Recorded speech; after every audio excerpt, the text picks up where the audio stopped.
And welcome back to the Out of the Park Developments channel. My name is Alex Murray, also known as Daisy Axel, and welcome to another Science Saturday. Here, what is it now? October 3rd. Oh, dear me. Time has flown.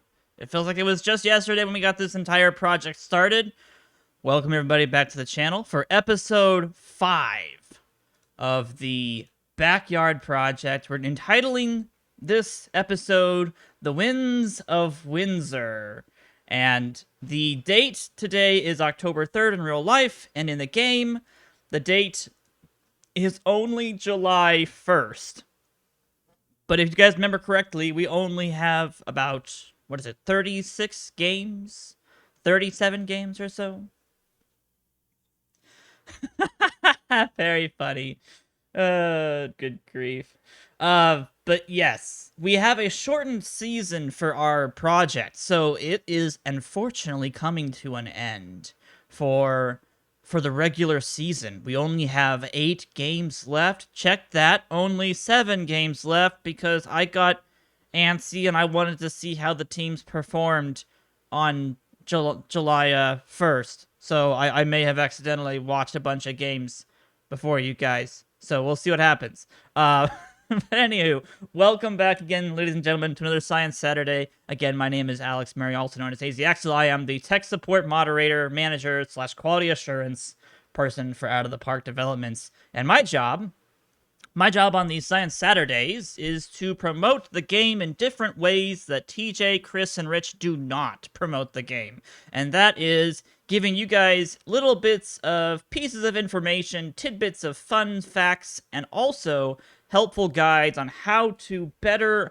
not only understand, but test out OOTP in all aspects. Basically, I do everything non-PT. That is correct. I am basically the complete opposite of Chris. If Chris is full on PT, I'm pretty much full on single player. And watch like half of the people in chat like, oh, is this in PT? Okay, we'll go back to it. No, I'm just kidding.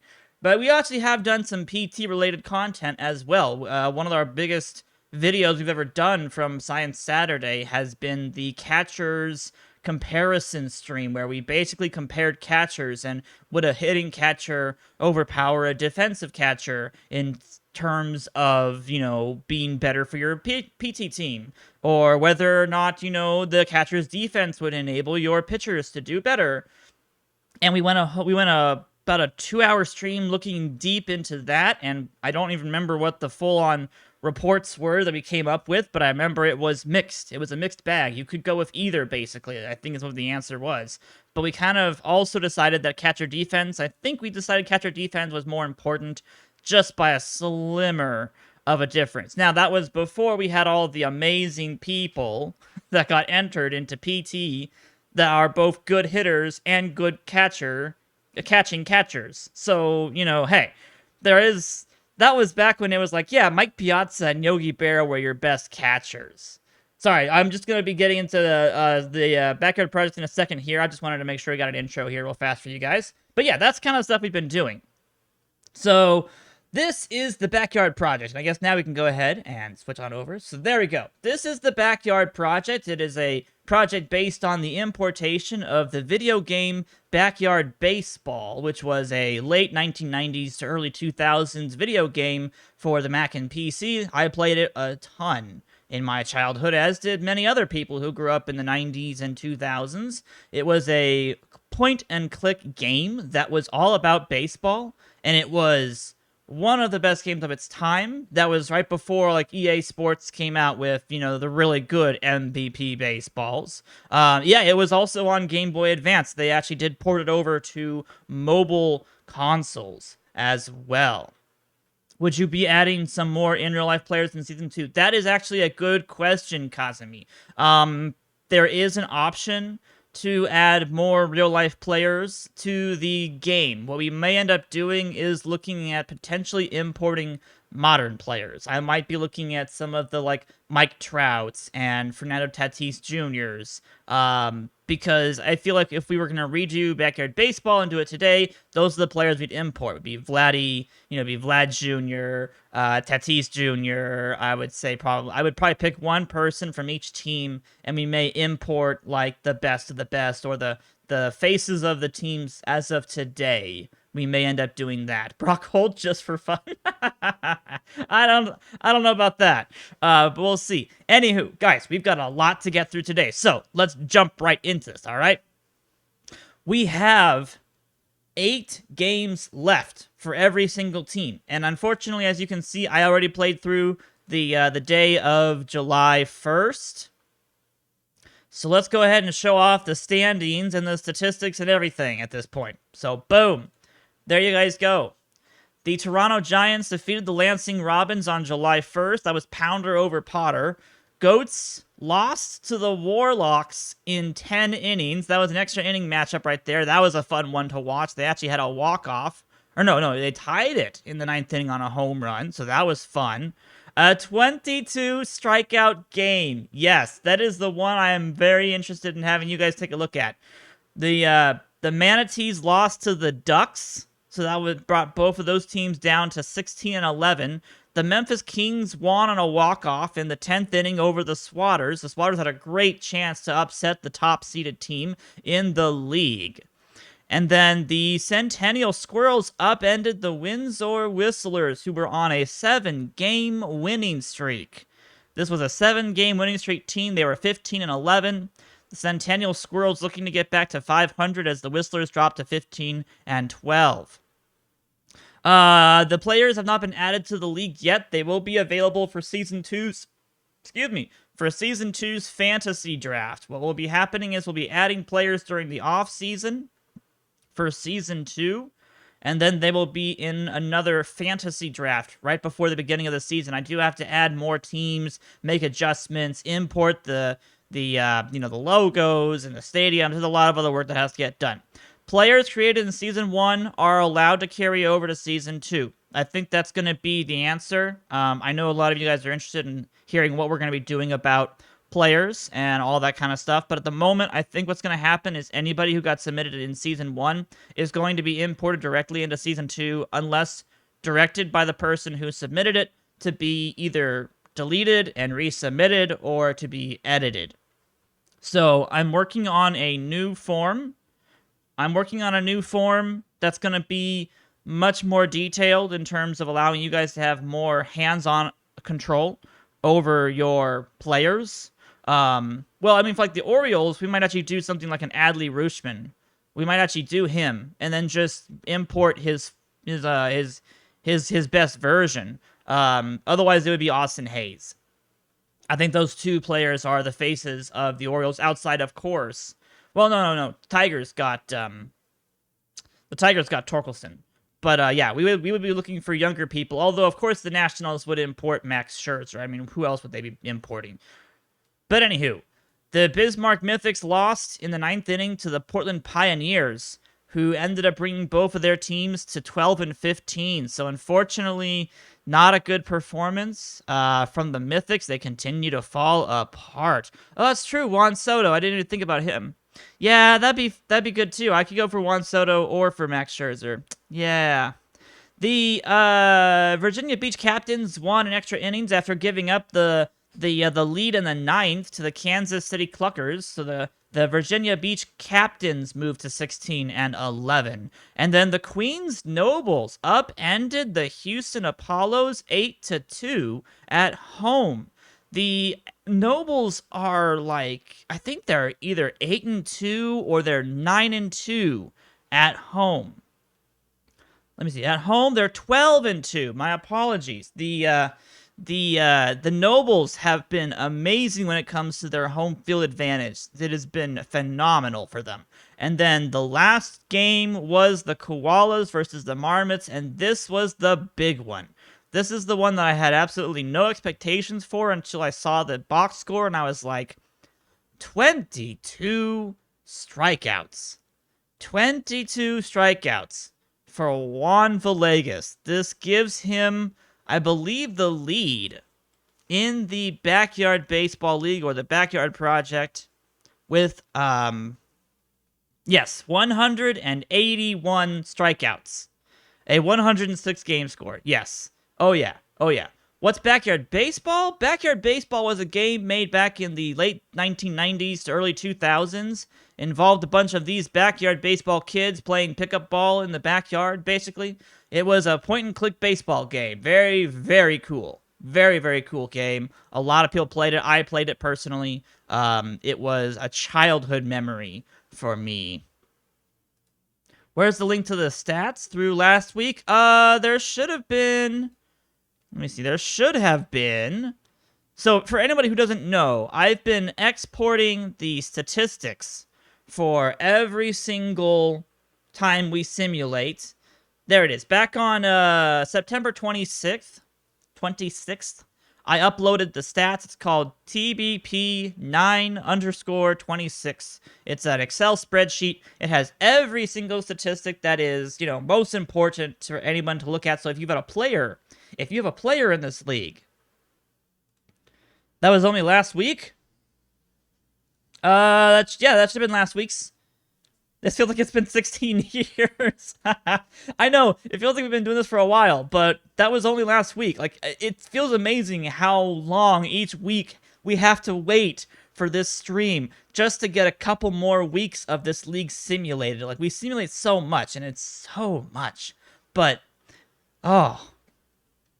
You're actually referencing that game. I am. Yes, we imported the players. I wish I could have imported the actual stadiums. Unfortunately, what we decided to do, because I couldn't get the stadiums imported, we imported custom 3D stadiums instead, but they are full-fledged ballparks because, in the end, we aged the kids up. We had to, okay? It was just, it felt weird when you had people... technically, I have pictures for every single person in the league besides, of course, all of the, custom players who have, mustaches. But we imported, 39-year-old, Tony Gwynn Sr., and it looks kind of weird to have him have a mustache at 39 and then playing along Shovel Bryant, who would have been, 13 at that point. So, yeah... We aged the kids up. Yeah, imagine the strike zone for the little guys, especially Pablo Sanchez. Can you imagine what Pablo Sanchez's strike zone would have been? It would have been half a foot. Literally, it would have been the smallest little, maybe a foot at most strike zone. It would have been bad. So we aged the kids up. We made it all appropriate for really, really young baseball. So imagine that the kids have all kind of grown up about 10 or 15 years. Eddie Goodell would have been jealous. Yes, I think Eddie Goodell was about the same height as Pablo was in the baseball game for Backyard Baseball. So anywho, these are the standings for this week, ladies and gentlemen. As we move into the end of the regular season, we have seven games left, and the Warlocks are still in it because of their victory. Are we not going to get to improve players? There is going to be an option about that. I need to do some investigation into why I would allow people to do an improved players option, because some people could use an improvement, some people could not. So it might be an invitation only. If we have two characters of the same name, what happens? If you mean, do you have two submissions of the same name? Because you're only allowed to make one submission. If someone submits the same character name as somebody else, I will try to get in contact with either one of them and make that changed. Otherwise, most likely than not, the nicknames are probably going to be different at the least. So most of the time, we haven't had the same person submitted twice in terms of player names, but someone else submitted the same character later. Oh, okay.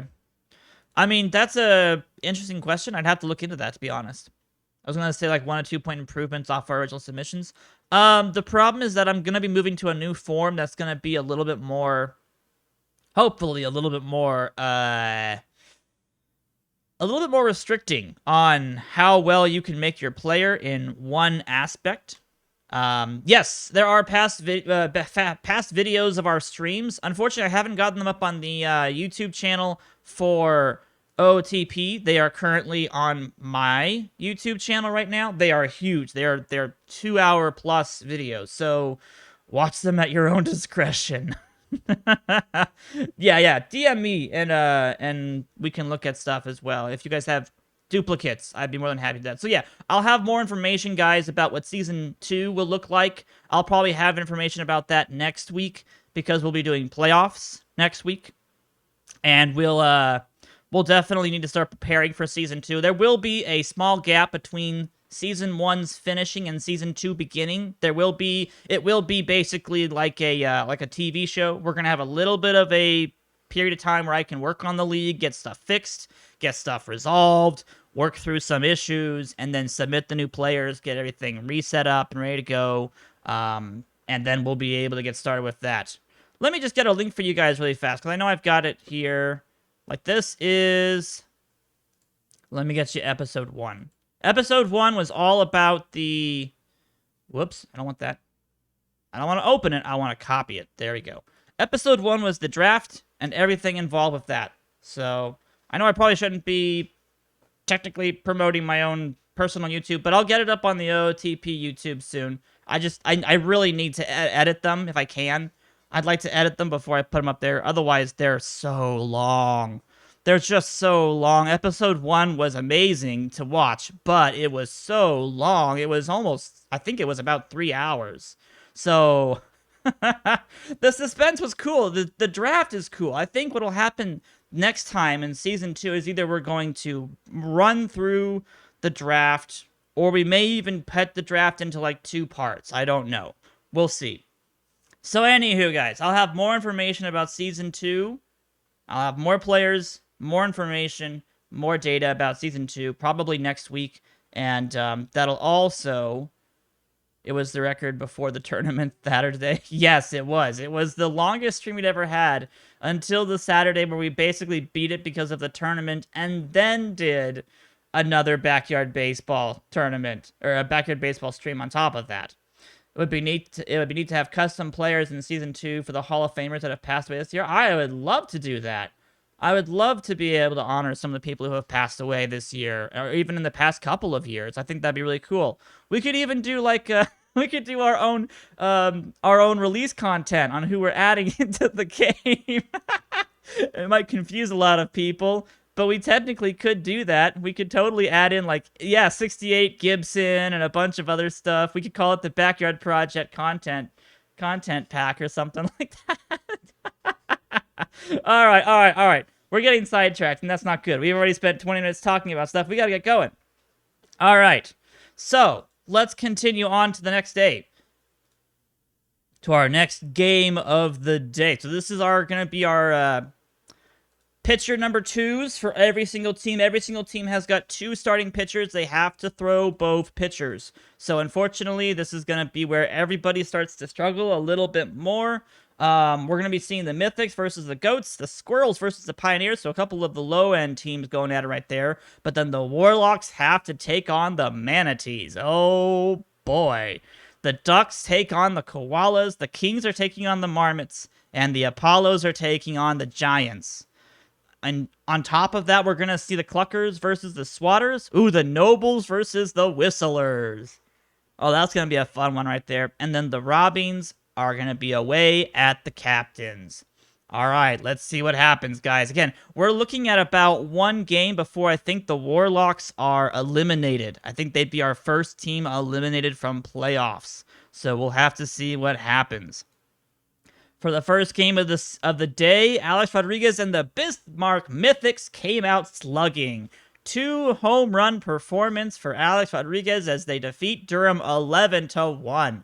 A resounding butt whooping to the Goats from the Bismarck Mythics. That pretty much knocks the Goats. I think that might put them out of the playoff contention at this point. That loss is disastrous for the Goats.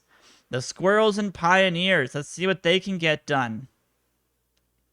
The Squirrels will lose it. They score 2 runs in the top of the 9th but they can't defeat Mike Piazza, his 2 home runs, 4 RBIs, and the 6 runs total for the Portland Pioneers are just immaculate at this point, as the Pioneers move to 13-15 and the Squirrels drop to 13-15.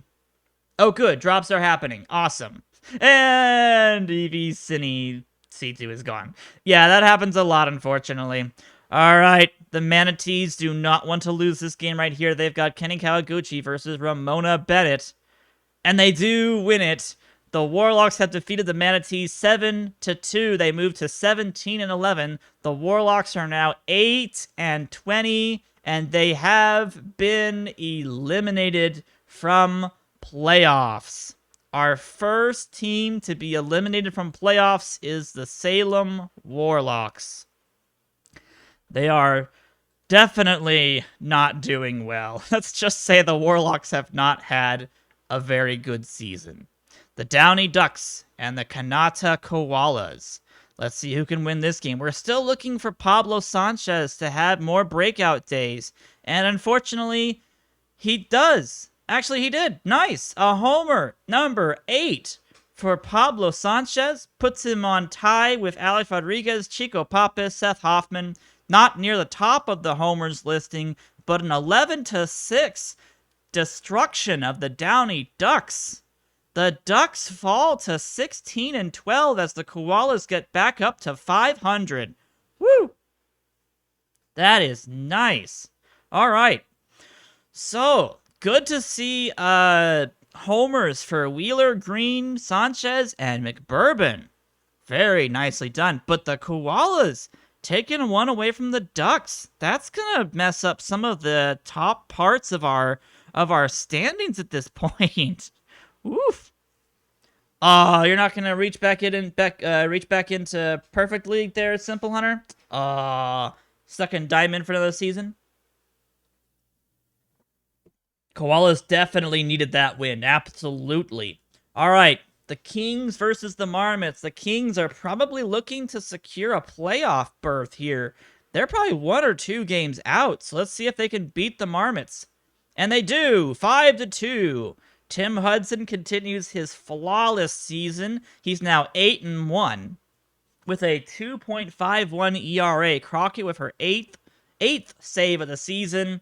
Leah Wayne had her 6th home run for Memphis as they destroy the Marmots, who move to 12-6. The Memphis Kings are 19-9. Everything is clicking for the Kings right now. It's a little bit scary.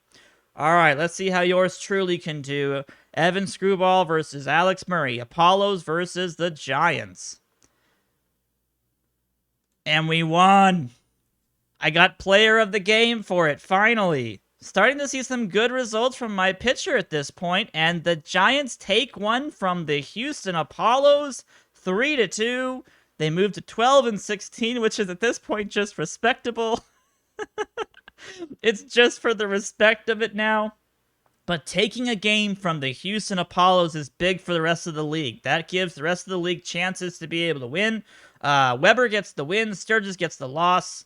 I ended up going 7 1/3 inning, 12 strikeouts, 3 hits, 2 earned runs, and 2 walks. Nicely done. The Swatters are going to be home against the Cluckers. They need this win. Shooter McGavin versus Bobby Bullgreen. And the winner is going to be the Louisville Swatters as they have a shared shutout against the Kansas City Cluckers. Tim Gross has his 6th homer of the season, and they win 4-0, moving to 15-13. That keeps the Louisville Swatters in a playoff hunt. That is important right there. Very, very important. All right, the Nobles and the Whistlers. Actually, let's save that one for last. We're going to save that one for last. That's the big one. Yeah, Bullgreen probably is going to need to get dumped to the bullpen or something. I don't think they actually have a backup starter, so they're kind of stuck with him. What's amazing is that he actually hits pretty decently. 3 home runs, 7 RBIs. Even for the .216 batting average, he has a 0 WAR for hitting. So they could probably put him in at first base, and he'd be a better player than a starting pitcher. So we'll see. Anywho, second to last game. The penultimate game, the Robins versus the Captains. Let's see if the Virginia Beach Captains can keep going with Asarsis. Oh, this is right. This is going to be the first start for Tikojo. We did switch around some of the number 2 starters. Some teams did make changes because they found out their number 2 starters were just not cutting it, so they swapped them out. So let's see if Tikojo can do a good job in his first time starting for the Lansing Robins. They desperately need this win to stay out of last place. And unfortunately, he does okay up until about the 4th inning. And the Virginia Beach Captains just get all over him. Peters, Guerrero, and O'Connor hit home runs as the Virginia Beach Captains win 5-2. They move to 17-11 as the Robins fall to 10-18. All right. The last game for the day, Nobles at the Whistlers. This is Ed Barker versus Maria Luna. And the winner is going to be the Queens Nobles coming back in the 9th inning, taking down Glass. The Whistlers had it all the way. Luna was player of the game, but the Queens Nobles will burn the Whistlers, who have now lost 2 in a row. What is this nonsense? The Queens Nobles moved to 16-12, putting them near the front of the standings.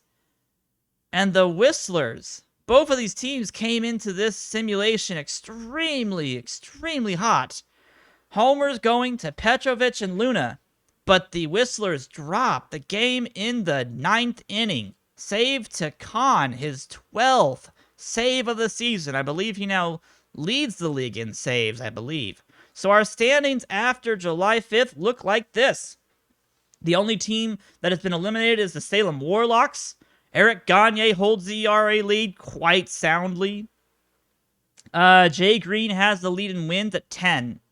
Abendux still has the WAR lead. Khan definitely has the save lead of 12.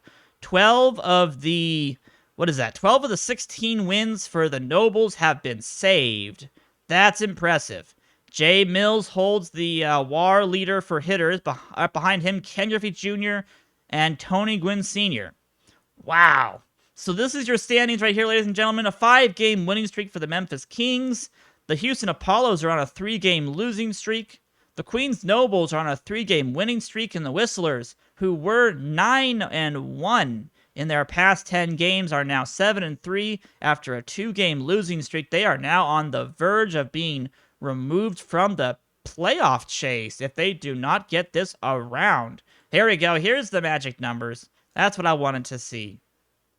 So the Cluckers, Giants, Mythics, Squirrels, Pioneers, all about to be eliminated very soon here. They're all down to, even the Koalas and Goats are below double-digit playoff percentages. We're looking at basically the Whistlers, Swatters, Nobles, Ducks, Apollos, Captains, Manatees, and Kings. These are your playoff people. And we'll see what happens. Technically, there is still a chance for a couple of these lower end teams. If teams like if the Apollos continue to fall and the Ducks continue to fall, you could see 1 or 2 teams take places. Now, the problem is you should have been better than the Portland Pioneers by this point, folks. The Portland Pioneers have not done well. Let's just say they started off the season 2-7. Then they went 5-4, and then 4-4. Now they're 2-0 in July. So the Portland Pioneers are coming. Don't call it a comeback. So you're saying there's a chance? Yes? Yes, I guess? Technically? The Mythics should be 15-13 right now. That's the bigger problem. The Mythics should be 15-13. The Cluckers are supposed to be 14-14. But they're not. Both teams have failed miserably so far this season.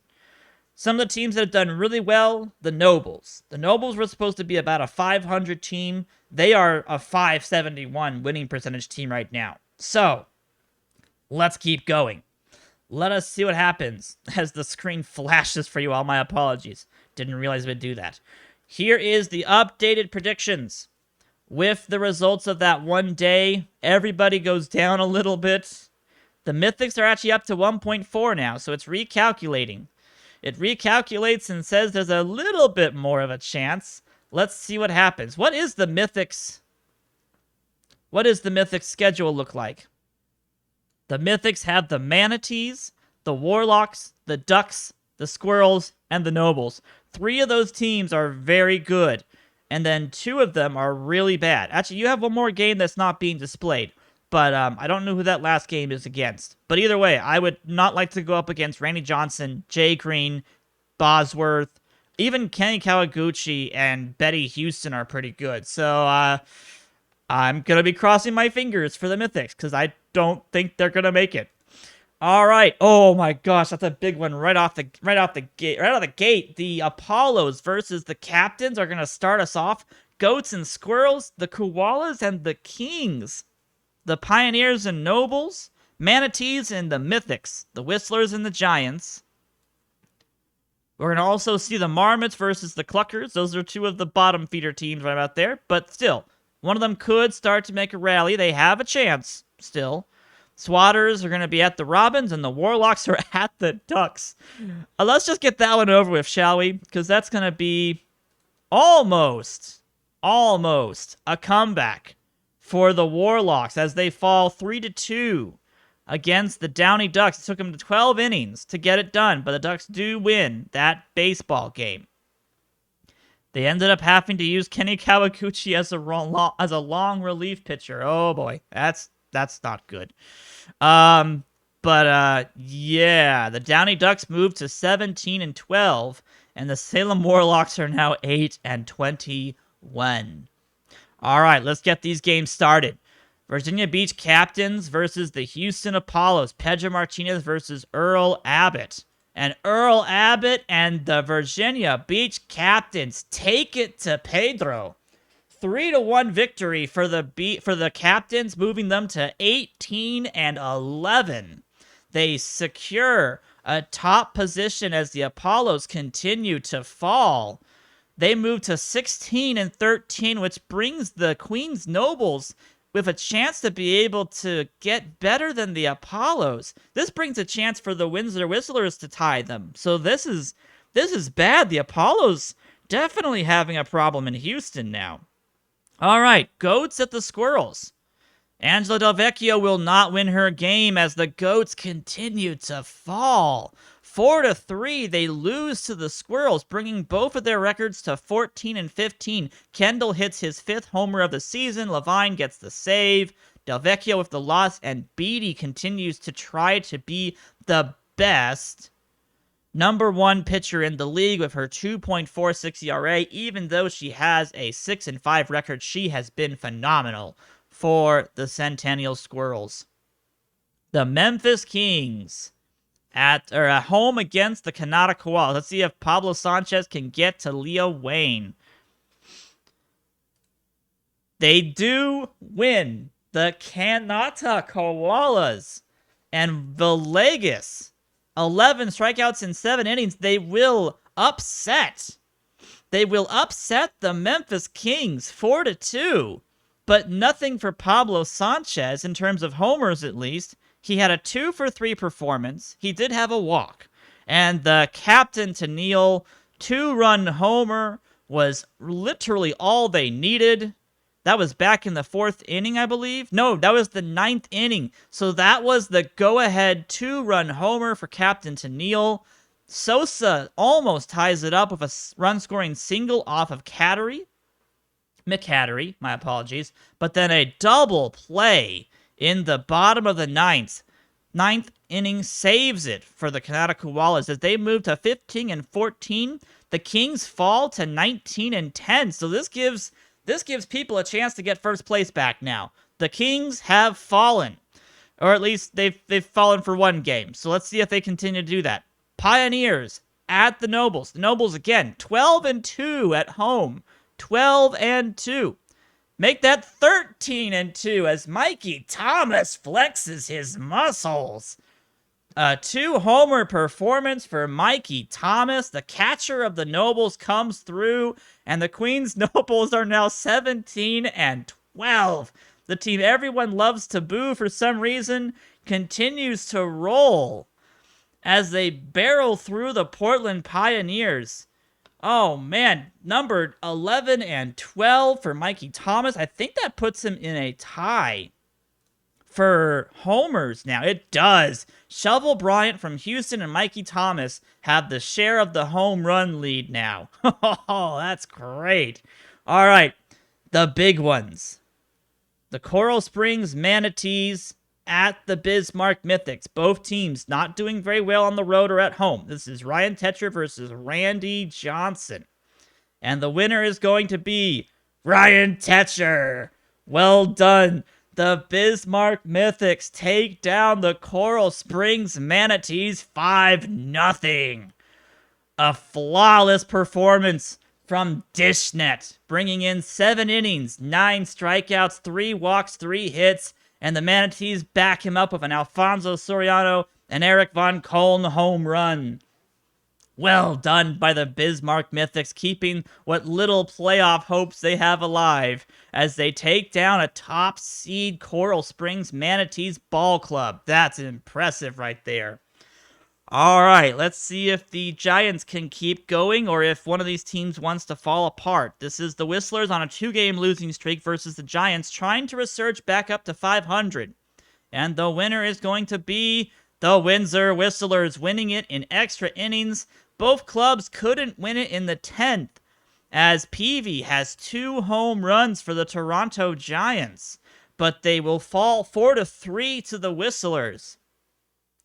And, yeah, that's unfortunately probably going to be our season. I don't think the Toronto Giants have a chance at playoffs now. I don't think we're going to be able to make it at this point. So now it's just for the respect of the rest of the league at this point. As a stream-long Manatee diehard, this hurts. Don't worry, you've had your fun, and you'll keep going. The Manatees are definitely playoff bound. They are one of the best teams in this league, all right? So don't worry about that. You're just fine. Windsor Whistlers have now tied up the Houston Apollos at 16 and 13. Abenduct, had a good performance. 7 innings, 1 run, 12 strikeouts. Dropped the ERA down to 1.97. So a good performance from him. The Marmots are going to be away at the Cluckers.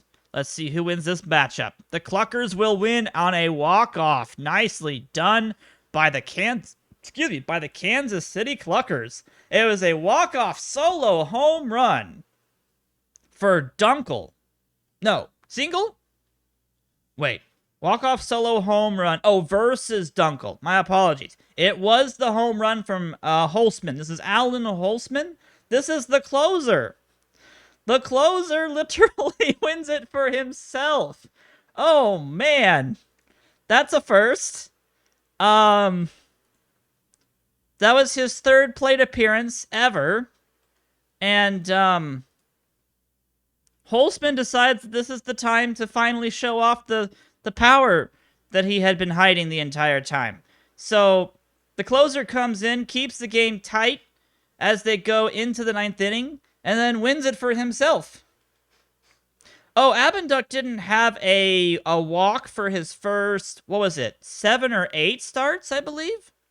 No, 4. My apologies. His first 4 starts, Abenduck did not have a walk. He has had walks since then. He had another spree of 4 games where he didn't have walks given up. But, yeah, Abenduck is one of the best submitted players we have. He found out exactly what he needed to... Well, he had a clear-cut idea of what he was making. And that was just...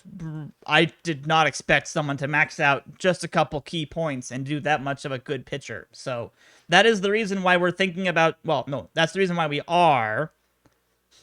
That's the reason why we are changing the form, because it's a little bit wonky when you know exactly how to input a player. All right, Swatters versus the Robins. Yes, the Swatters want to get to 16 and 13, tie up the Whistlers, tie up the Apollos. Let's see if they can do it. They can! Oh, they can! You're right, they can! Woot woot! It takes till the 15th inning. But the Swatters come back in the 9th and then win it pretty much in a whole nother ball game Homers to Troy Gloss, Heather Quinn, Beltran, and Mills. As Mills even gets player of the game, but the Swatters win it in 17 innings. Oh my gosh, they used everybody. Everybody got used. They are going to be so tired for the next game. Oy. That might be a problem, actually. I haven't seen a 15-inning game before. Oy. Technically, we haven't had very many sucky submissions, if you want to call them that. A lot of people made exactly what they wanted, and we allowed people to make pretty much any character they wanted in terms of hitters or pitchers. Some people wanted more fireball pitchers, some people wanted more control pitchers, extreme ground ball, a little bit of velocity, more stamina, a lot of control. So you've got people who have different submissions for different areas, and everybody is actually played. There is nobody out there who is not being played, at least not the submitted players. There are a couple free agent players who got released because the teams had to keep themselves to 13 players, but everybody has been played. So it doesn't matter if your player is elite submission and you're like perfectly submitted, or if you submitted an average player. Everybody's been playing, so it's been fun. Shooter McGavin did win that game. Yes, he moves to 8-3. Woo! So he pitched on the 5th, and he had to come in as relief here for the 8th. So I'm hoping that he's going to be okay to go on his next start, which should be in, 4 days? I think he'll be fine. I hope so. So, standings. After that amazing 15-inning performance from the Swatters, moves them into a tie. There we go. So, the Lansing Robins are officially our second team eliminated, which means the Giants and the Marmots are very close to also being eliminated. They're probably at like a 1-game elimination number at this point. The Memphis Kings technically do have a 5-game magical number. They're pretty much guaranteed to make playoffs alongside the Virginia Beach Captains.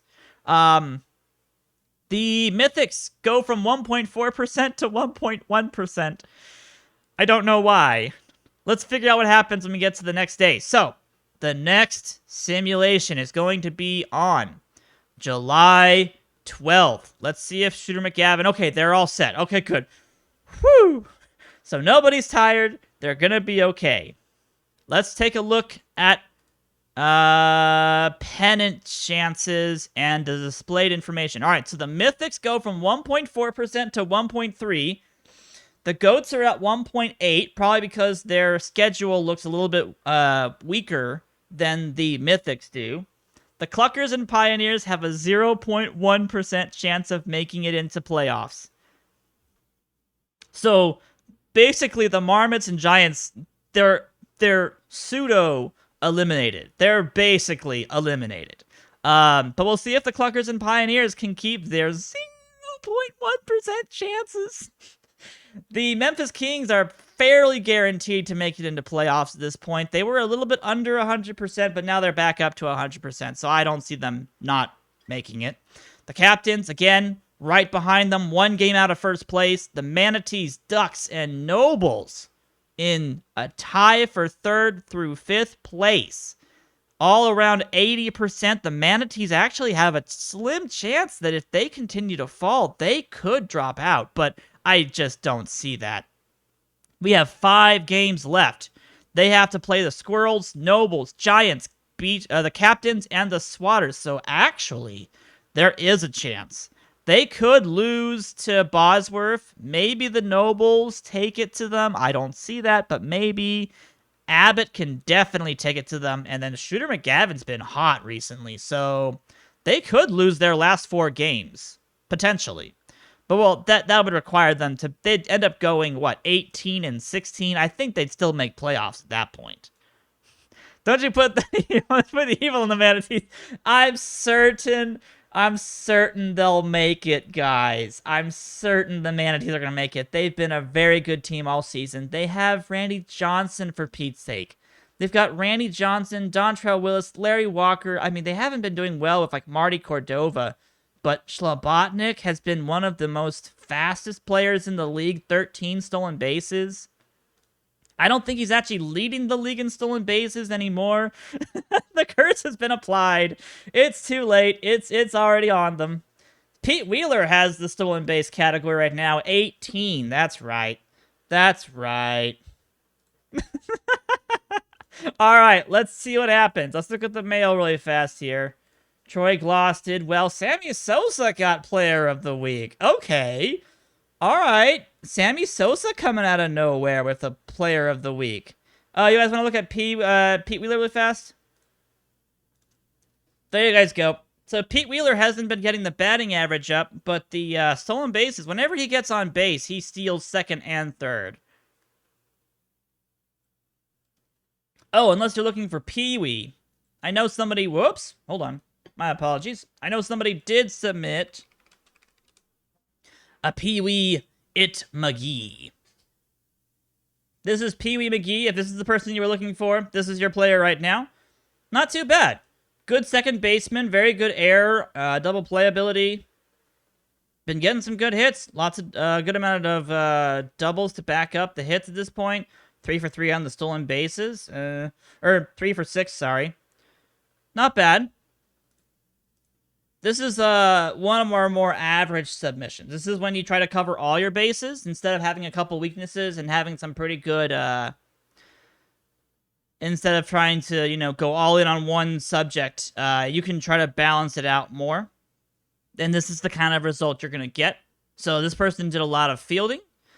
But you've got good speed, good bunting, good contact. You know, you're going to bat pretty average, and your WAR is going to be right about what league average is. So, you know, hey, it's not a bad submission. It really isn't. All right. So for today, the big matchup for today is going to be the Apollos at the Swatters. We're going to see the Manatees home against the Squirrels. The Nobles are going to be on the road against the Goats. The Mythics go up against the Warlocks. The Whistlers are going up against the Captains. Oh, nice. Let's see what happens there. We're also going to be seeing, the Ducks versus the Kings. Oh, that's a big matchup right about there. 17-12 Ducks versus the 19-10 Kings. So let's start with the big one. Swatters at home against the Apollos. This is Evan Screwball versus Shooter McGavin. And the winner is the Houston Apollos. Tim Gross tried his darndest. 2 homers, his 7th and 8th of the season. But it cannot prevent the Apollos from winning 5-3. Bringing the Apollos up to 17-13 and the Swatters down to 16-14. Oh, that is sad. Great performance from Tim Gross, who's had 3 home runs in his last 3 games, 5 RBIs. He's raised the batting average. He hasn't raised it technically. He's flirting around 322. Very good performance from him so far this season. 1.6 WAR. Excellent performance from Tim Gross. But, yeah, it looks like Griffey and Screwball were just better than the rest of the Swatters team, and they were able to do a good job. I wish I could remember what my pitcher was named. Oh, dear. It's not Screwball, is it? It's not Evan Screwball, is it? Anywho, the Toronto Giants are going to be away against the Portland Pioneers. This is yours truly versus Doc Holliday. Oh, we lose 2-1. I have a fantastic performance. 8 innings pitched, 5 hits, 2 earned runs, 12 strikeouts, but Doc Holliday outduels me. I moved to 2-7, even though I dropped the ERA down to 4.50. And the Toronto Giants have been, I believe, eliminated. The Portland Pioneers moved to 14-16. The Toronto Giants have officially been eliminated at this point. The Squirrels at the Manatees. Ramona Bennett versus Betty Houston. Fabic hits a homer, and the Centennial Squirrels, unfortunately, overpower that solo homer for Fabic as they take down the Manatees 8-1. Houston absolutely dominates the Manatees. Bennett cannot keep the team going forwards, and the Manatees fall to 17-13. That's not a good sign. That's the team you need to win against right there, especially at home. That is not a good sign. Oof. Squirrels move to 500. Manatees 17-13. That ties them with the Houston Apollos, though. So they still are in a good position. But that's not a good sign. You gotta be able to do better than that. All right, the Queens Nobles looking to move to 18-12 against the Durham Goats. Ed Barker versus TJ Lauerman. And Lauerman says no. The Durham Goats come back in the 9th, come back in the 10th, and they take down the Queens Nobles 10-6 on a slugfest. Amir Khan gets destroyed for the first time all season. Oh my gosh, homers to Kwan, Unger, Nagasawa, and he who must not be named. As he who must not be named is also on the top of the board. But go away. Anywho, good performance right there by the Durham Goats to keep themselves at 500. The Nobles fall to 17-13 alongside the Manatee, so they can't reach up to the stars to join the Captains and Kings at the top of the standings. That might be a big loss right there for the Nobles.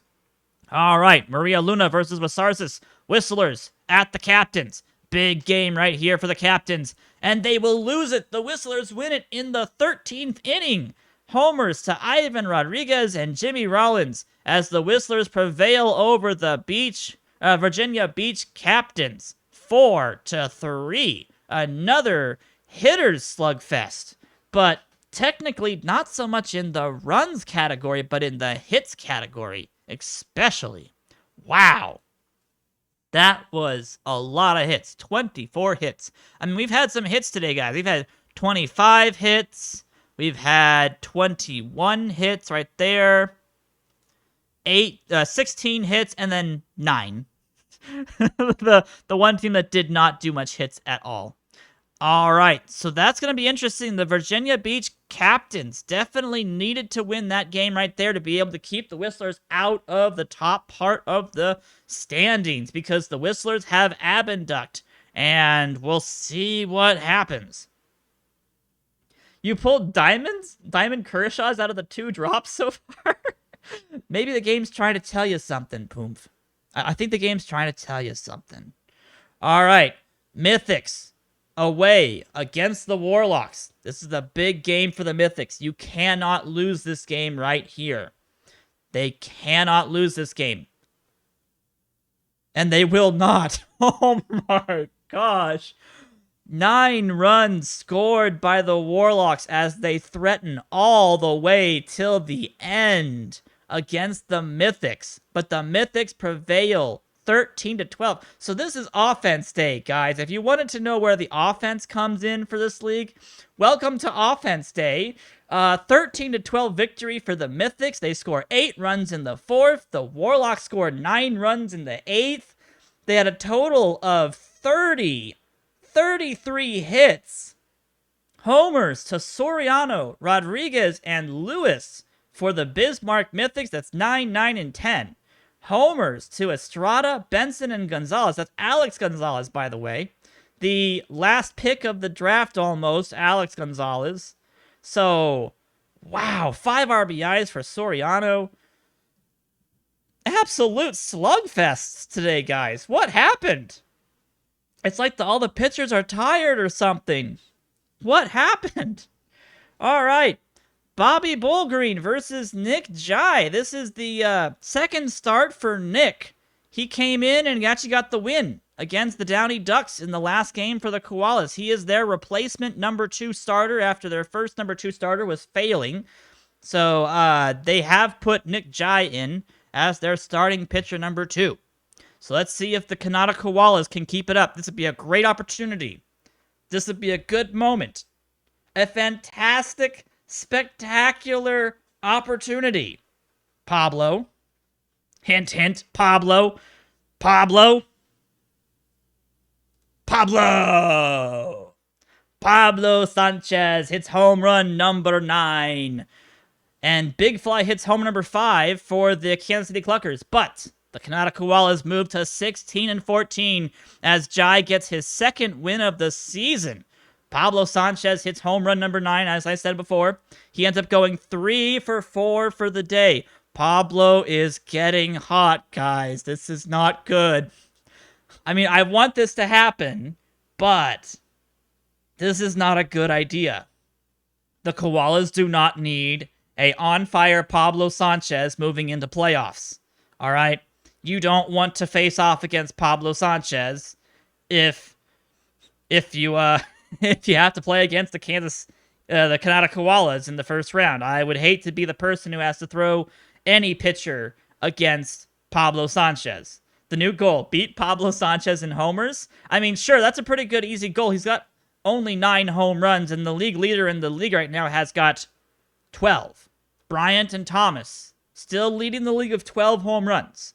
But Pablo Sanchez has now had back-to-back, 2 home runs in his past 3 games. So, definitely a goal to have. If you can beat Pablo Sanchez in home runs, that's a good goal to have. All right, the big one. The big game of the day, ladies and gentlemen. The Downey Ducks at the Memphis Kings. Nancy Chin versus Tim Hudson. One of the best number 2 pitchers in the league is Tim Hudson. And the Downey Ducks will fall 4-3. Tim Hudson gives up individual runs in the first 3 innings, but the Kings retaliate for 2 runs in the 5th, 2 runs in the 6th, and they win it 4-3. The Ducks have 2 errors. Jay Green hits home run number 8. Felgate hits home run number 6, as does Sammy Sosa. And the Memphis Kings move to 20-10. The Downey Ducks fall to 17-13. The standings are getting so mixed up now, guys. The Robins and the Marmots, the last teams on the list. Let's see if the Robins can make the Marmots go home eliminated. They will not. The Marmots win 8-1, keeping their playoff hopes alive? Question mark? Yes, just barely alive for one more day, as the Marmots get a homer from Ralph, her second. Vaughn hits a homer for the Robins, his 6th of the season. That was the only run support they got. Tekojo does not do well in his second start, unfortunately. Even though he did go 6 2/3, he did give up 5 runs. So, unfortunately, Tekojo couldn't hold together for game number 2 of his season. But good to see the Marmots advancing one more day. So, Benson was player of the day today. I'm surprised. I would have given it to Soriano personally. All right, so standings as we move into July 15th. This is our standings, ladies and gentlemen. The Giants, Robins, and Warlocks have been eliminated. Nobody has clinched yet. Nobody has officially clinched. I think the Memphis Kings are probably going to be the first person to clinch, technically. We have a ton of teams at 17-13. 5 of them. The Apollos, the Nobles, the Whistlers, the Ducks, and the Manatees. All at 17-13 winning record.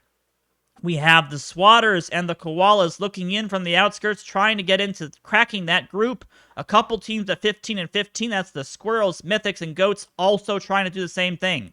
The Koalas have a 4-game winning streak. The Mythics have a 3-game winning streak. The Squirrels have a 2-game winning streak alongside the Whistlers. We'll see what happens. Today's baseball games, after we look at the... Pablo Sanchez gets player of the week. He batted .714, 5 for 7, a homer, 3 RBIs, 3 times scored. Pablo Sanchez is getting warm. And that should be all I have to say about that. All right, big matchups today. We've got Greg Maddux versus Pedro Martinez. That's the Marmots versus the Apollos. We're going to see the Kings versus the Cluckers. Warlocks versus the Squirrels. Swatters away against the Whistlers. That's a big game right there. The Whistlers need to win that. The Goats at the Giants. Mythics are going to be on the road against the Ducks. That's another big game. Tetcher Dishnet, you gotta come through right here. You're up against Jay Green. 10-2 Jay Green. That's gonna be a tough one right there. The Manatees away against the Nobles. Oh man, the Nobles 13-2 at home. The Nobles do not lose when they play at home. If they get home field advantage for most of the playoffs, they're going to be dangerous. On top of that, we have the Pioneers versus the Captains. This is going to be Hamilton versus Abbott. And then lastly, the Koalas look to continue their moving forward with their ace and Pablo Sanchez. Villegas is their ace, looking to push that strikeouts number over the 200 mark for the season as he goes up against Grace Tipton and the Robins. The Koalas looking to go 17-14 for the season at this point. Let's get started at the top, guys. This is going to get real intense. Marmots at the Apollos. And the Apollos barely squeak by with the victory 3-2. Greg Maddux has a wonderful performance as Pedro only goes 5 innings. He gets blown up in the 5th inning. I don't know if he was injured or if he just struggled in the first 2 innings. But Greg Maddux almost pulls the Marmots through. I believe this officially has eliminated the Murfreesboro Marmots as they fall to the Houston Apollos 3-2. Marks and Heffernan had home runs. Heffernan did a really good job for the Apollos. All right, the second big game of the season. This is the Cluckers. This is their last chance at before elimination, and they're playing against the number 1 team. Poor Cluckers. Let's see what happens here. Leo Wayne versus Todd Xavier. And,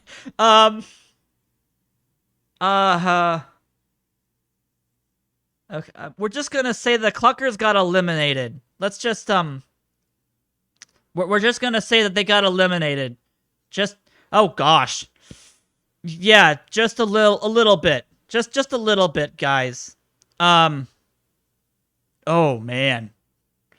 Oh. Oh, man. Oh. Oh, my. Woo! Yeah, we're just gonna move on from that game. Wow! That's the game, they got clocked up bad. Oh, man! Oh, good golly! Woo! Yeah, that's a way to get eliminated. If you're gonna go out big, I guess. So yes, Cluckers lose their game 20-when. Wow. Yeah, that's a tough one to eat right about there for the Cluckers, unfortunately. All right, Warlocks away against the Squirrels. Squirrels really need to win this game too, unfortunately. Yeah, 1 homer for the Memphis team out of 21 runs scored. They only have 1 home run. That's amazing. All right, anywho, sorry. Squirrels really need to win this game. They've got 2 of the best pitchers in ERA coming out right now outside of Abenduct. This is 229 Hellerman versus 246 Beatty. This should be a low run-scoring game, and I say that and I probably am going to jinx the entire thing. Well, it was low running scoring for one of the teams. 9 runs in the 8th inning. So the offense is suddenly all alive in our league, ladies and gentlemen, as the Squirrels destroy the Warlocks 13-0. They move to 16-15. Cal Hopkins Jr. has a home run and a 4-for-5 performance. Beatty continues to just drop the ERA down lower and lower. 2.28, 7-5 record for Beatty as she goes 8 innings. Woof. That's a good performance right about there. All right. Let's see if Abenduct can take down Harding and the Swatters. The Swatters are on a bit of a roll right now. So are the Whistlers. It's blowout day. Let's see if the Swatters can get any offense against Abenduct. And the answer is they do, but not enough. The Whistlers will win 7-4. Abenduct does give up a couple of runs in the 3rd and 4th inning. His ERA goes up to 2.01, but he does make the Windsor Whistlers win.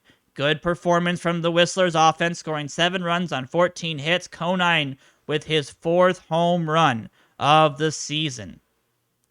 And the save going to Glass, of course. So some big name teams are winning their ball games. The Whistlers, the Kings, and the Apollos all winning games. Yeah, unfortunately, that's going up against the best pitcher in the league potentially. That's just really tough for a Swatters team right there. That's a hard team to get over when it comes to, the number one pitcher. I mean, sure, you could be going up against Jay Green, who can hit and pitch, but Abinduct is like, he's not going to give you up any walks. He's not going to hit batters. He's a full-on controlled ground ball pitcher. He's going to get everybody out on weak hits, and it's just hard to get anything against him. So I didn't expect anything much different than that right there. All right, Giants home against the Goats. Let's see if the Goats can pull off a victory right here. And they do. A 4-3 victory over the Giants. Giants are now 12-19. They were already eliminated, so no worries there. The Goats moved to 16-15 behind Angela Del Vecchio as she goes to 4-7. Pujols had player of the game. I think he didn't hit any homers, though, so it was just a good performance from Albert. How do I have a 3-10 record? For Pounder? The problem, dude, is our offense. The offense of the Giants is pretty much non-existent. We have Delgado batting 188, Phillips batting 208, Peavy batting 161. I mean, Bajin's not bad, but he's batting 171. I mean, Levi Brock was our first overall pick. This was our number one overall pick. Very good outfielder. He's batting 351, but he doesn't make up for our lack of offense. So we just got put on a team that has absolutely no offense to back us up. So that's what happens. All right, the Bismarck Mythics away against the Downey Ducks. The Downey Ducks are 12-3 at home? Wow. So the Ducks should win and the Nobles should win. This should be easy victories for both ball clubs. But let's see if Dishnet can put a stop to that. He can! Technically, the win goes to Marky Dubois. Dubois. Fine, Dubois. It's Dubois. Okay, guys, it's Dubois. It's Dubois for me, but it's Dubois. But the Bismarck Mythics win. I don't know why Tetcher didn't actually get the win in this game. He went 5 2/3 of an innings pitched, 109 pitches, 7 strikeouts, 5 walks, 3 hits, but a shared shutout for the Bismarck Mythics as they drop the Ducks. The Downey Ducks are dropped. And the Bismarck Mythics win 1-0 on the solo homer by Eric Von Kolm. Second homer for Evie Cine C2 in the chat. Congratulations, you're the only run support for the game. Gagne gets save number 7. Excuse me. Save number 7 for Gagne. He drops his ERA down to 1.42. Wow. So let's see if the Nobles can keep it going with the upsets. Because this would be an upset. Randy Johnson versus Tiffany Bosworth. And they do. 4 runs in the 8th inning for the Nobles as they take down the Coral Springs Manatees. Randy Johnson still gets player of the game.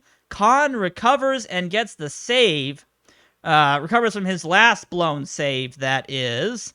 The Queens Nobles are now 14-2 at home. Talk about a home field advantage. That they have one more game at home, guys. That's it.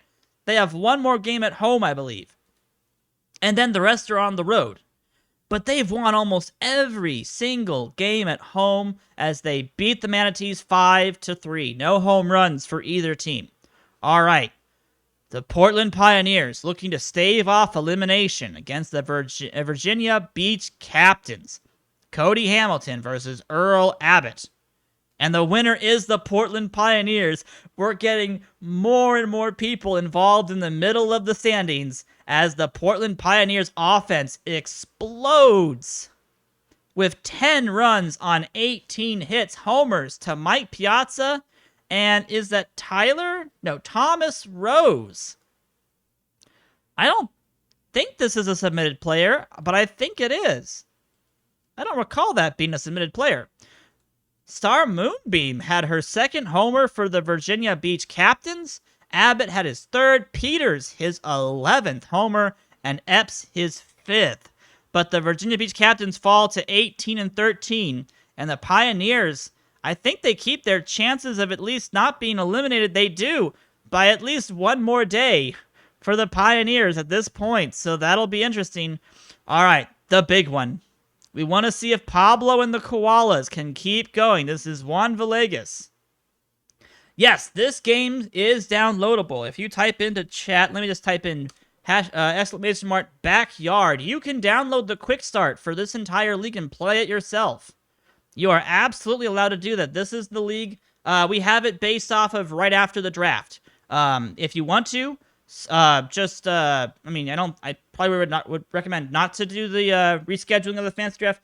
In the Discord, there's another quick start before the draft, if you'd prefer that, but this is the one after the draft, so you guys can play along with me as we go through stuff. All right, the big one. The Koalas at the Robins. The Koalas need this. This needs to be a win right here for Villegas. And they do get the win. Villegas gets the win, moves to 8-6 of a 2.93 ERA. A good performance from the Koalas as, again, yes, they win their fifth straight game. They take down the Robins 3-1. I don't see Pablo. Well, 2 for 4 performance isn't bad. A double and a single RBI and a strikeout. That's pretty good. He's still raising the batting average up. 323 for Pablo Sanchez now as Connolly and Woodruff have homers in that ball game. So, the standings as of right now, we have 5 teams eliminated from playoff contention. The Memphis Kings have officially clinched playoffs. They are 1 game away from clinching the top seed. That's huge. If you don't know, our playoffs are ladder-based. You want that top seed. You need the highest seed possible. You want to be in the top 3. Do not be in the bottom 3.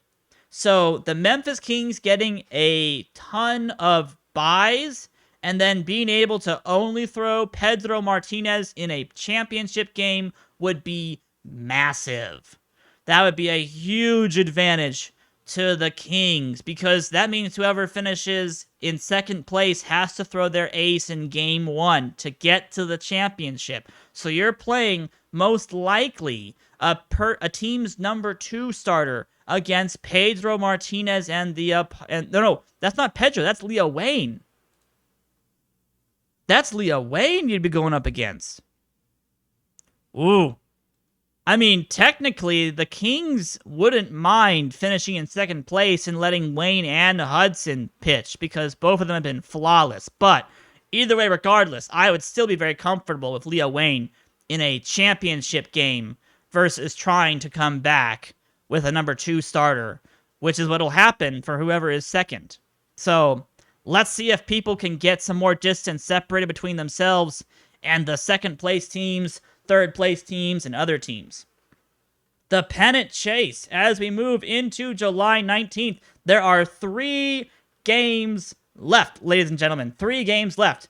The Squirrels have a surprisingly 13.2% chance of making it into playoffs versus the Bismarck Mythics, who have only a 5.1% chance.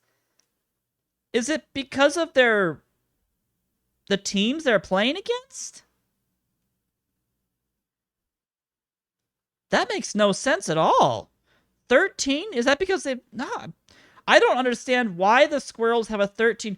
Oh, I wonder if it's the head-to-head records. I'm going to assume that the Squirrels have beaten either the Manatees or Koalas more than we realize. Speaking of which, though, the Koalas are officially on the outskirts. They're actually tied for the last playoff spot. So the Manatees, Koalas, and Ducks are the representatives for the number 6 seed. That is all we have. 6 teams advance to playoffs. You need to beat in the top 6 to be able to get into playoffs. The Swatters and Mythics are right there. They're right behind them. The Whistlers have pretty much punched their ticket into playoffs. Basically, if you're 18 and 13 at this point, you're pretty much guaranteed to be in playoffs. It's just what seed are you going to get? What's the remaining playoff schedule for the Koalas? The Koalas have to play against the Houston Apollos, the Windsor Whistlers, and the Portland Pioneers. Oh, no.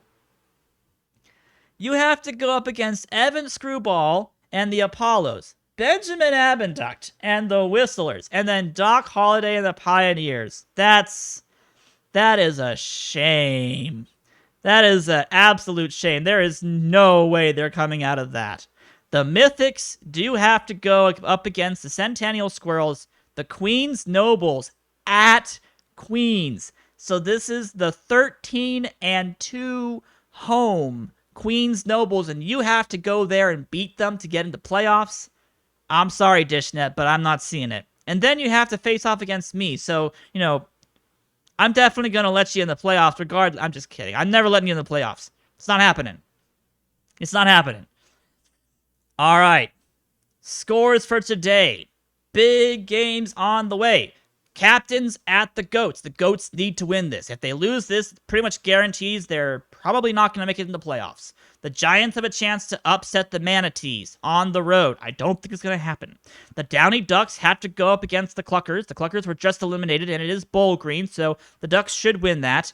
The Robins are on the road against the Kings. That's an easy win for the Kings right there. The Apollos are up against the Koalas. That's the big one. Screwball versus Nick J.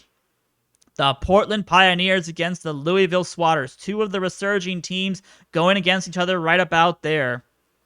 What's the best extra pitch to pick up? I mean, technically it's the knuckleball, but I haven't seen many people pick anything else, so I would prefer people to pick other stuff than the knuckleball, because that's what everybody's picking.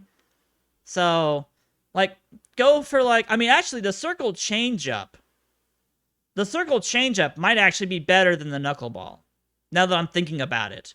A good circle changeup is actually really, really a really good addition to a team. To a player, technically. The circle changeup would be good. What else would be good at that point? Even like a splitter wouldn't be too bad. If you're a fastball pitcher, the splitter's really, really good at that point. But you have to be a fastball pitcher. So, hey. Yeah, that's basically the best ones right about there. Knuckleball, circle change, screwball. The spitball is technically the splitter. I just forgot to put the L in the spitball. So I adapted spitball into splitter is what I basically did. All right, sorry, I'm getting sidetracked. We've got a lot of games to do today, guys. Again, so Pioneers at the Swatters. The Whistlers are at the Marmots. The Nobles on the road against the Warlocks. Hopefully they can win a game on the road finally. And then the Squirrels at the Mythics. That's going to be a big game for the last game of the day. So let's get started, guys. We've got 3 more days to get through, and then we are finished with the regular season. Wish the game had an ephus. Yeah, the problem is that it's really hard to categorize an ephus pitch. It just really is. Oh, major upset. A no-hitter. Wait, where has this performance been, TJ? TJ. Have you been holding out on us? What is this? What is this? What? What? What?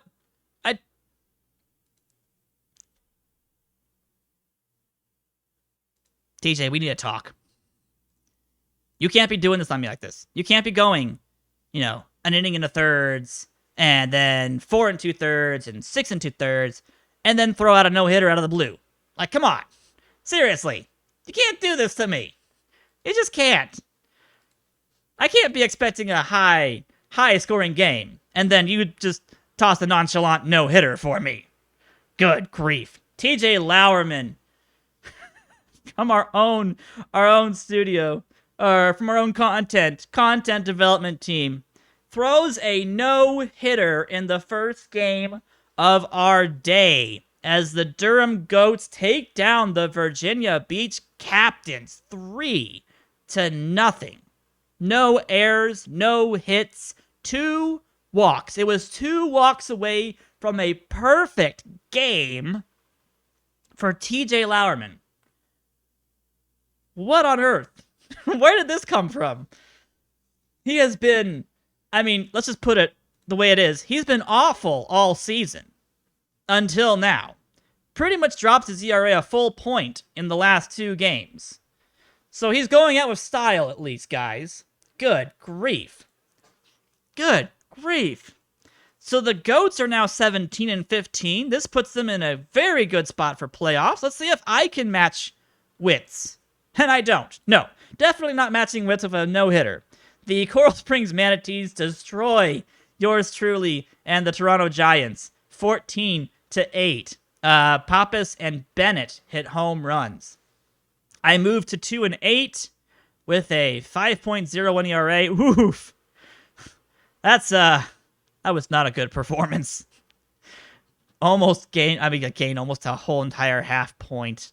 Over a half point at that point, so that's not good.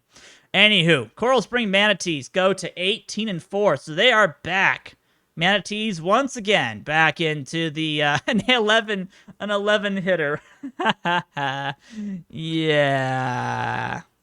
Yeah, just a little bit. Well, it's amazing how you can have a really good performance one day and then a really bad performance the next day. It really just depends on who you're playing against. Like the Manatees, high-octane offense team. You know, the Virginia Beach Captains, not so much a high-octane offense team from what I remember. They are much more about their pitching staff, so it makes sense that Lauerman's going to have a fun time against the Virginia Beach Captains, and I'm going to struggle really, really badly against the Manatees. So, that's what happens. All right, Ducks on the road against the Cluckers. Let's see if the Cluckers can take a game away from them. They cannot, as the Downey Ducks will score a run in the top of the 9th to win their ball game 3-2 against the Cluckers. So the Ducks also 18-14. So we're getting everybody on the same page at the 18-14 record. Let's just go ahead and give the Memphis Kings this ball game. Yep, there we go, 6-3. Derek Jeter hit his 5th home run. Kirk Reeder had his 2nd. Crockett gets the win. Loss goes to Potter. Hudson does get player of the game, but he doesn't get the win.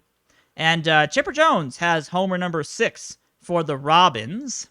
But they do fall to 10-22 as the Memphis Kings go to 22-10. And the Memphis Kings have clinched not only playoffs, but the number 1 seed in the Backyard Project. Congratulations to the Memphis Kings. They will represent the number 1 seed in our game. And that is a massive statement right about there. All right, the Apollos on the road against the Koalas. Nick Jai and Pablo Sanchez looking to match the 18-14 record that a lot of teams are at. And they will not. Pablo Sanchez does his darndest, hits his 10th home run, but Shovel Bryant, 2 home runs, numbers 13 and 14, showing off to the secret weapon, and the Apollos win it in 12 innings, 5-4.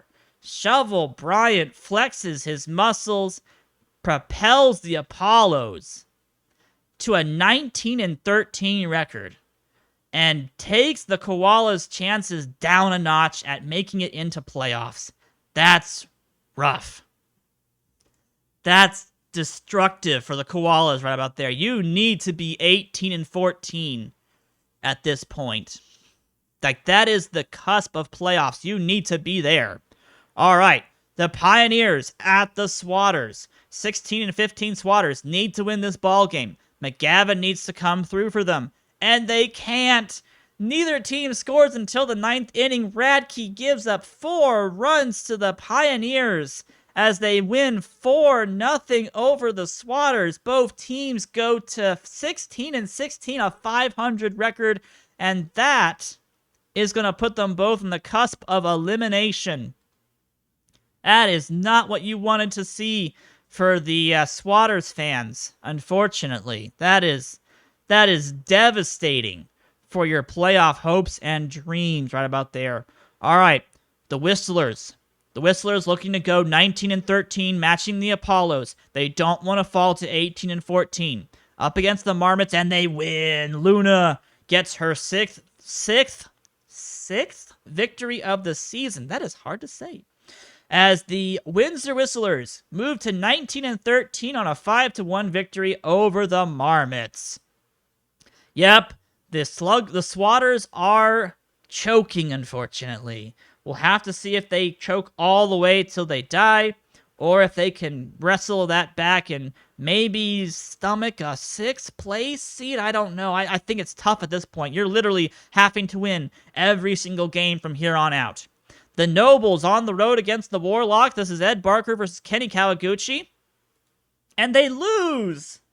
The Queen's Nobles do not know how to win on the road as they lose 8-2 against the Warlocks. Tony Del Vecchio, Zen, and Estrada have homers. That's Estrada's 7th and 8th homer of the season. And this gives some teams a chance. This is going to make it a little more interesting. We have more teams at 18-14. So this will be interesting now. So the last game of the day, Squirrels at the Mythics. Betty Houston, Brenda Marcotte. The Mythics need this. The Mythics need this victory, so do the Squirrels. And in the end, it will be the Mythics. Alex Rodriguez propels the Bismarck Mythics to a 3-2 victory. His 10th and 11th home runs for the season. Gagne gets his 8th save of the season. Drops the ERA. Well, actually, he didn't drop the ERA. He actually increased it to 1.57. Player of the day went to, player of the day technically goes to Lauerman with his no-hit, 2-walk, complete game shutout, 14 strikeout. That's just ridiculous. And we shall advance to the second to last, the penultimate game of the season, guys. 3 teams on the cusp of elimination. That's the Pioneers, Swatters, and Squirrels. And technically, there already are 7 teams. 7 teams at 18-14. You need to reach that level. So if the Captains, Nobles, Manatees, and Ducks all win their ball games, we're going to see probably up to 6 teams get eliminated today. This is the big one, guys. This is the big one. Vicky Kawaguchi had a good day. 5 hits. Very nice. Lauerman, the complete game no-hitter. Conine got Player of the Week award. 5 for 7, 1 home run, 5 RBIs. Congratulations to Conine. All right, let's check the playoffs and the pennant chase. So, the Squirrels, Swatters, and Pioneers are on their last legs. The Squirrels were supposed to be 18-14 by now. The Portland Pioneers were supposed to be 13-19. But they are now on their last legs. The Koalas, Goats, and Mythics desperately need to win these ball games. And then you get the big ones. The Captains are on a 3-game losing streak. They could fall out of contention. I believe the Nobles are home today, so they should win this game, but we'll see about that. The Manatees and Ducks are also potentially on a knife's edge right now. Wow, they thought the Memphis Kings should be 24-8 right now. 24-8. Yes, the Mythics have a 14.5% chance of making playoffs. That keeps going up and up and up. And I would love to see the Koalas and the Bismarck Mythics make it into playoffs because I love the color purple. But also because I think those would be just fantastic come from behind stories. But as you guys can see, some really big games in the second half of our day. So let's get through the ones that are not important. Marmots at the Pioneers. Maddox versus Hamilton. Portland Pioneers win it. They move to 17-16. This staves off elimination for them for one more day. Good job right there by Seth Hoffman. 2 home runs for Portland. A good performance at this point for them. Todd Xavier, Grace Tipton. Cluckers at the Robins. And the Cluckers will win 9-1. Good performance from them. Colum, Beltre, Potter hitting homers. Again, 9-1 victory. The Goats and Swatters. This is actually a pretty big game right about here. The Pioneers won. You gotta keep pace. Delvecchio versus Harding. And the Goats will win it in extra innings. And this should officially eliminate the Louisville Swatters from playoff contention. They officially have been eliminated as they fall 1-0 to the Durham Goats. Delvecchio has a shared shutout with Asher, I believe, as they score a run of the 10th inning to be able to win that ball game. And then the last one that doesn't really matter at all is the Giants at home against the Warlocks. Percy Pounder versus Amanda Hellerman. And the Warlocks destroy the Giants.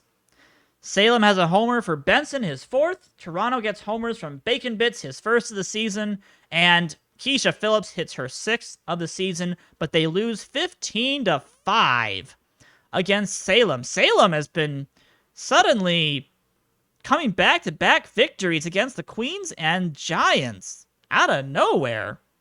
And they're tied for last place now with the Robins. So they're not the worst team anymore. They're tied. All right. The big ones. Let's first start with the Squirrels at the Ducks.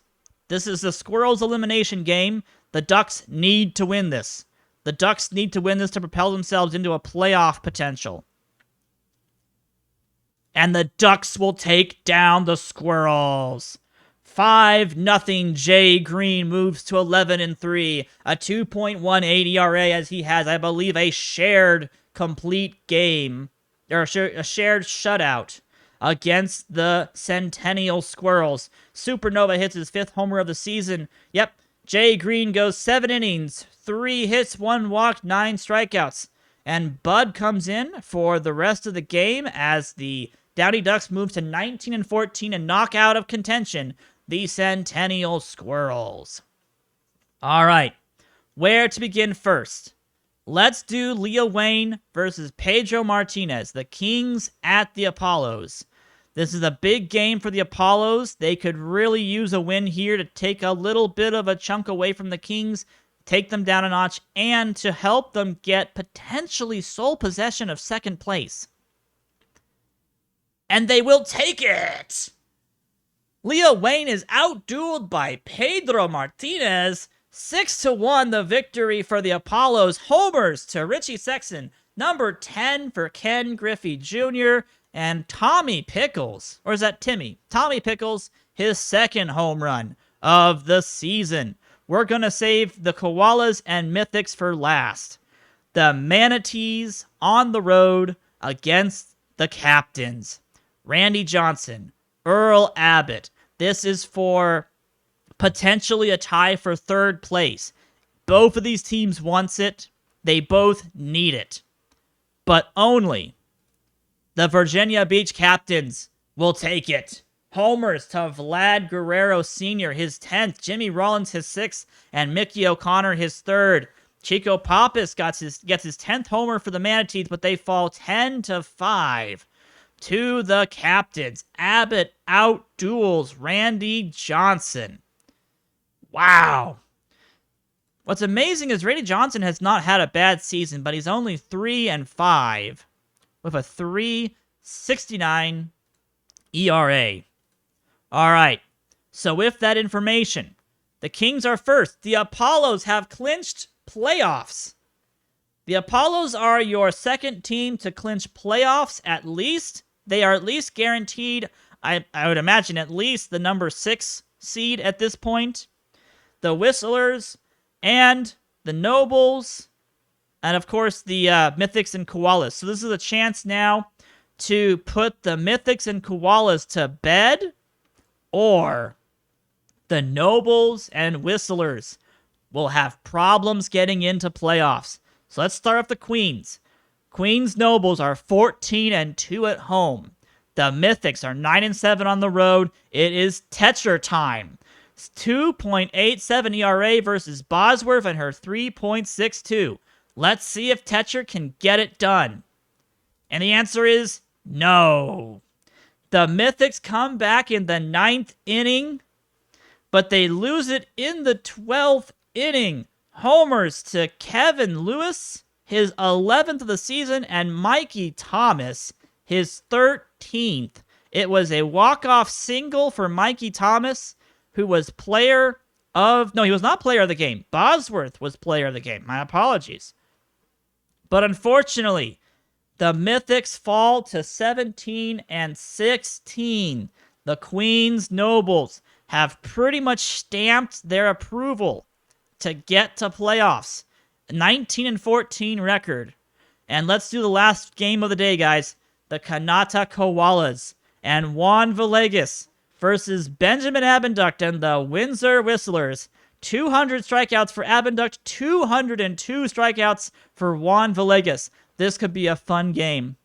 And the winner is Benjamin Abenduct. Abenduct moves to 9-2, a 1.88 ERA as he takes down the Koalas 3-0. 8.1 innings pitched for Abenduct. Villegas went the complete game, 8 strikeouts. But the Koalas moved to 17-16 alongside the Mythics and the... Who is it now? There's one other team, Portland Pioneers, at 17-16, putting them in a bad spot. In fact, no, that's it. Because of the fact that that was the one last game for a seeded spot, they have been eliminated from playoffs. The Pioneers, Mythics, and Koalas are done. We have eliminated 3 people today, which leaves just the Manatees and the Goats to try and take one of the 4th, 5th, and 6th seeds from the Ducks, Nobles, and Captains. Oh, this is going to go down to the wire. It's going to go down to the absolute wire. And we will advance to the last day of the regular season, ladies and gentlemen. This is it. This is for all the marbles. We're going to be seeing the Goats, Manatees, Captains, Nobles, Ducks, Apollos. Well, technically the Apollos and Whistlers have clinched playoff spots. But we're going to see some seeding matchups at this point, as the Whistlers and Apollos are both tied for second place. One of those teams is going to get second. One of them is going to get third. We're going to see if the Manatees or Goats can get into playoffs. Let's see, who's playing who? The Goats are playing the Marmots. The Manatees are playing the Swatters. The Whistlers are playing the Kings. The Apollos are playing the Cluckers. The Nobles are on the road against the Squirrels. And then the rest of the teams, basically it's just the Captains, on the road against the Warlocks. So let's get the rest of the teams out of the way that have no playoff contention.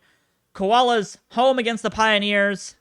Pablo Sanchez hits homer number 11 and propels the Koalas to at least an 18-16 record for the season, but they will fall. I believe they're going to be at least one game shy of playoffs. A good job right there, though, for Pablo Sanchez.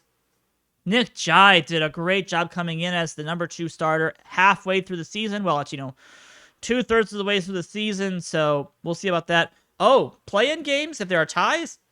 I actually don't know if there's going to be tiebreakers, because everyone's seeded by a certain thing.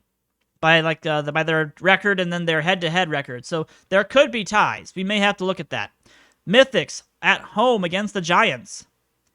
Alex Murray pitches the Giants to a win. So the Mythics will fall to an even 500 record as the Giants take another game at the last second. Bacon Bits has his second homer of the season. Kevin Lewis has his 12th as the Giants win 5-4. Nicely done. Good way to end the season. I at least had a sub 5 ERA. I'll take that. I'll take that at this point. Okay. Any other games that had no consequence? I think everything else has consequences involved. So let's get started.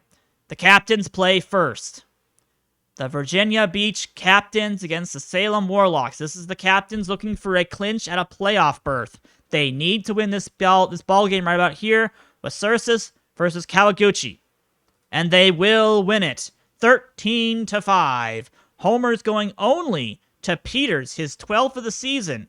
But the Virginia Beach Captains, behind 19 hits, have clinched a playoff berth at a 20-14 record. Congratulations to the Captains. They join the Apollos, Whistlers, and Kings. So let's move on to the next team that is potentially on the cusp of being clinched, and that is the Queens Nobles. They are 19-14. If they win this ball game, they clinch a playoff spot. And it would start to eliminate some teams too. But the Squirrels say no. The Queens Nobles continue to have struggles when they are not home as they fall 7-0 to the Squirrels, who move to an even 500 record for the season.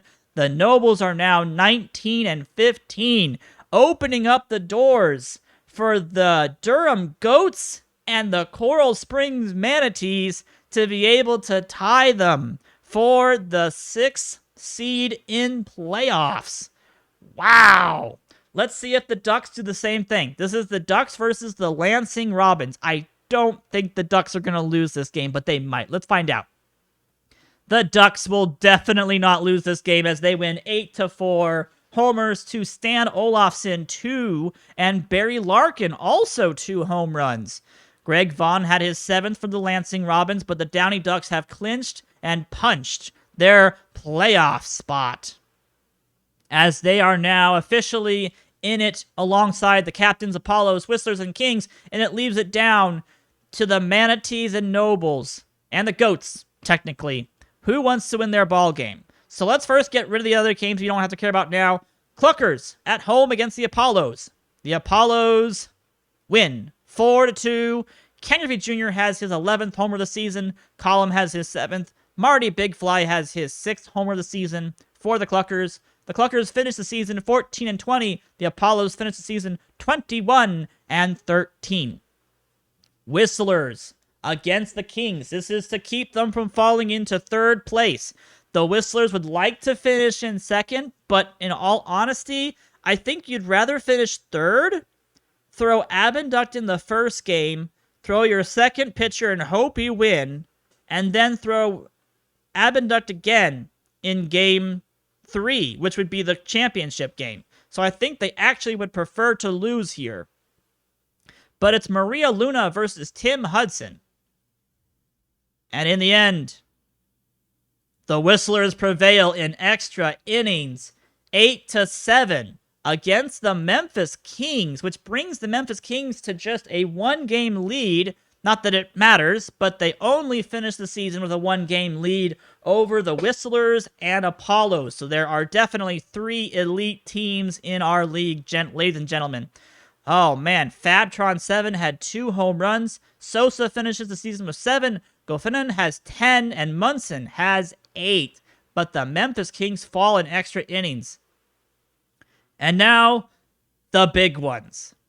Can the Swatters play spoiler against the Manatees? Shooter McGavin versus Ramona Bennett. And the winner is the Louisville Swatters. The Manatees get eliminated by Tim Gross and the Swatters as they take down the Manatees 12-4 on 19 hits. And the Manatees are eliminated.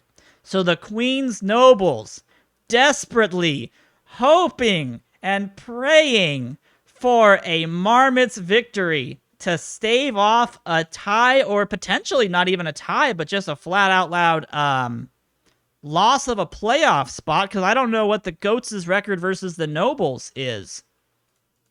How have they done against the Nobles? I need to see team versus team reports. Hold on. Hold on, guys. I know how to find this. Reports and info. Team versus team. The Durham Goats against the Queen's Nobles are 1-1. So I'm guessing that if the Goats win this ball game, we are going to have a 1-game tiebreaker, which means I have to make some schedule changes because that's not going to work. That's just not going to work. Oh man, this is going to be interesting. All right, Goats on the road against the Marmots. TJ Lauerman coming off of his best performance of the season so far, his no-hitter against, I believe it was against the... It was against the Captains, was it? No, it could have been the Captains. It must have been somebody else. No, it was the Captains, wasn't it? But anywho, TJ Lauerman looking to get his team into a playoff position right here. And the winner is not the Goats. The Murfreesboro Marmots score 7 runs in the 8th inning and spoil the Durham Goats' chances to get into playoffs. The Queen's Nobles celebrate in Centennial after their loss, as the Nobles will take the last seed in playoffs, as the Goats and Manatees fail to tie records on the last day of the season. So, ladies and gentlemen, this is your 1 through 6 finishing teams. In first, the Kings. Second, the Whistlers. Well, actually, let's see who's going to win this matchup. Whistlers and Apollos, Ducks, and Captains. Who has the head-to-head victory between those two guys? The Whistlers and Apollos tied up. The Ducks and the... Who was it again? The Captains, was it? Hold on, I gotta make sure I remember this now. Ducks and Captains, yes. And the Ducks own the Captains 2-0. So I believe there might be a tiebreaker for the Whistlers and Apollos. I don't think there is. There shouldn't be. There shouldn't be. But I'll see if there is, guys. But anywho, the Nobles will be sixth in the playoff seeding. They will have to go the entire gauntlet, which I just don't see that happening. They don't win when they're away. They have to win when they're home. So they would have had to have finished first to be able to do this. So unfortunately, the Nobles are pretty much screwed. I don't think they're going to make it. The Captains have a good chance. The Ducks have a good chance. Everybody is on a winning streak besides the Kings. So the Whistlers, 6-game winning streak at this point. Definitely one of the top contenders for this championship, as well as the Apollos on a 5-game winning streak.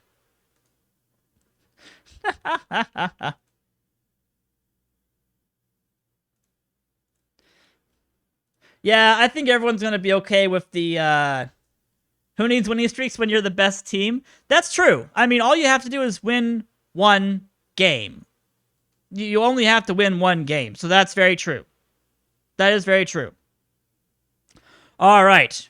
Let's take a look at the statistics, guys. Before we end the stream, it has been almost exactly 2 hours, perfectly timed. We will, actually, let's go ahead and at least finish the day.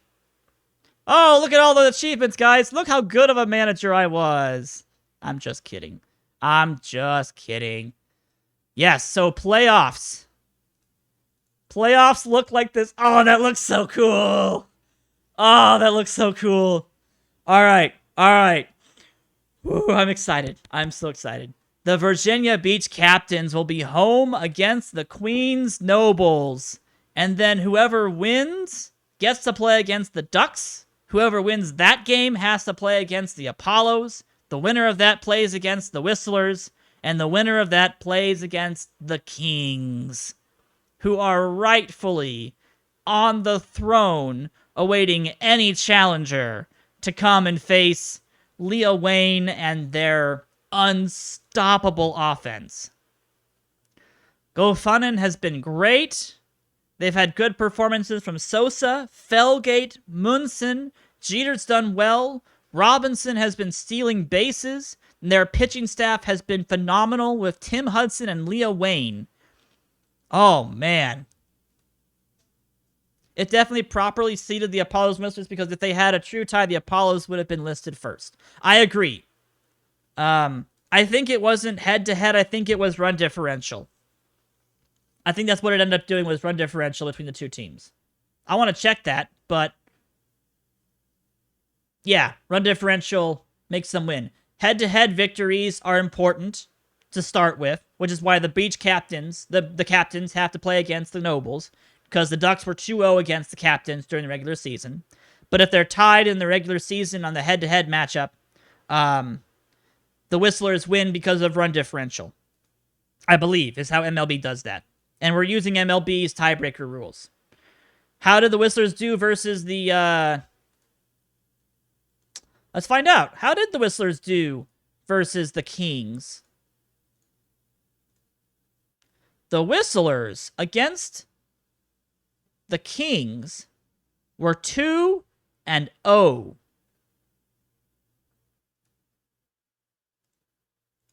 Now, technically, that doesn't mean a thing because they're down a game. So the Whistlers don't have any ability to trump the Kings in terms of being first seeded.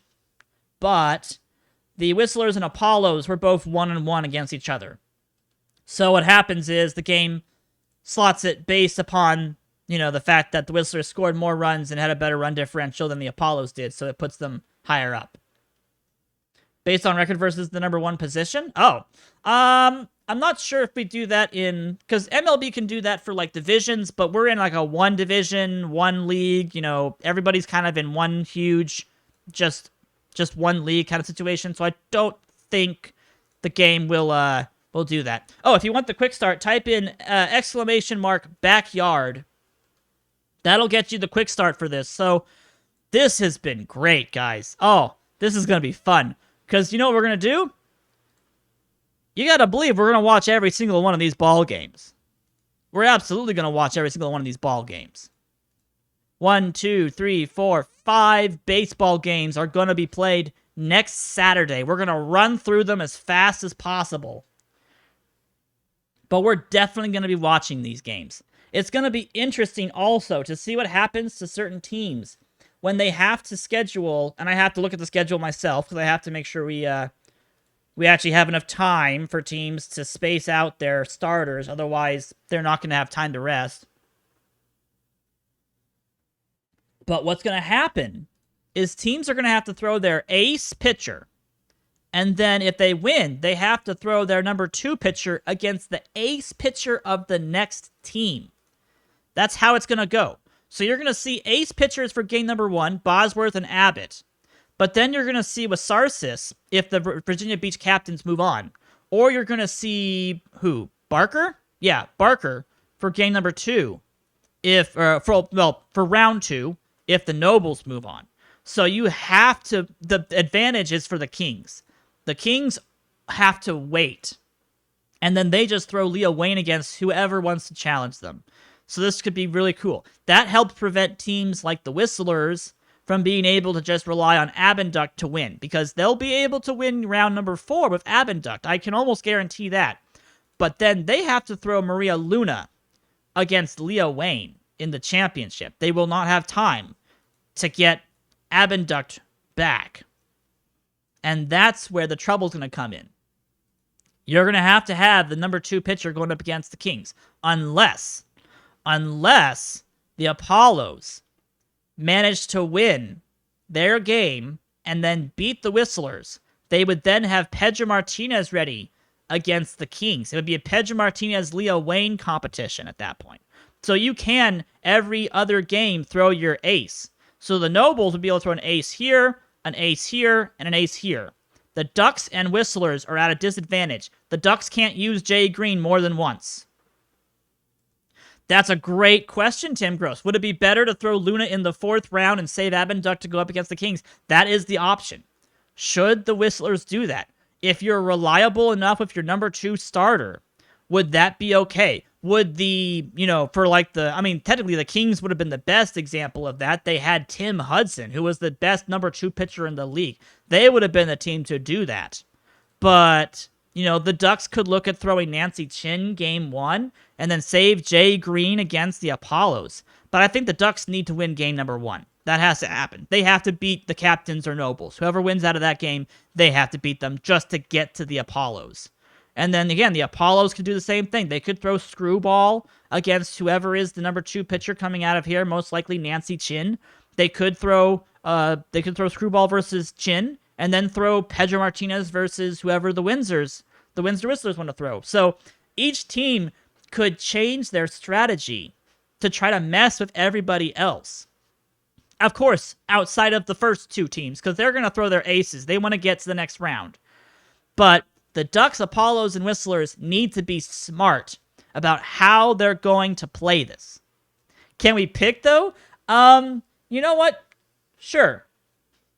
I'm not going to let you guys pick the individual players, but as a group, as a chat, we will go through and figure out what would be the smartest decision for each team to have. Because technically, the Ducks need to win. That needs to happen. The Ducks need to win game number 1. So I don't see the Ducks throwing anyone but their ace game number 1. But technically, once you get that first pitcher started, you're stuck with that rotation. So the Ducks would have to throw Jay Green, number 2 pitcher, Jay Green, number 2 pitcher. So they could do number 2 pitcher, but Nancy Chin isn't exactly an elite starter. You're going to have the number 2 pitchers from the Captains, which is Wasarsis, and the number 2 pitcher from the Nobles, which is Ed Barker. And the Queens Nobles are going to be on the road the entire time. So I don't think the Nobles are going to win. I think it's going to be the Captains. So if we assume it's going to be the Captains and it's Wasarsis for game number 2, unless the Captains throw Wasarsis game number 1 and save Abbott for game number 2, which is a possibility, you could see the Captains play on that away record for the Nobles and just be like, look, you guys don't win on the road. You're 4-13 on the road. So you're going to lose. Wait, are they home? Wait.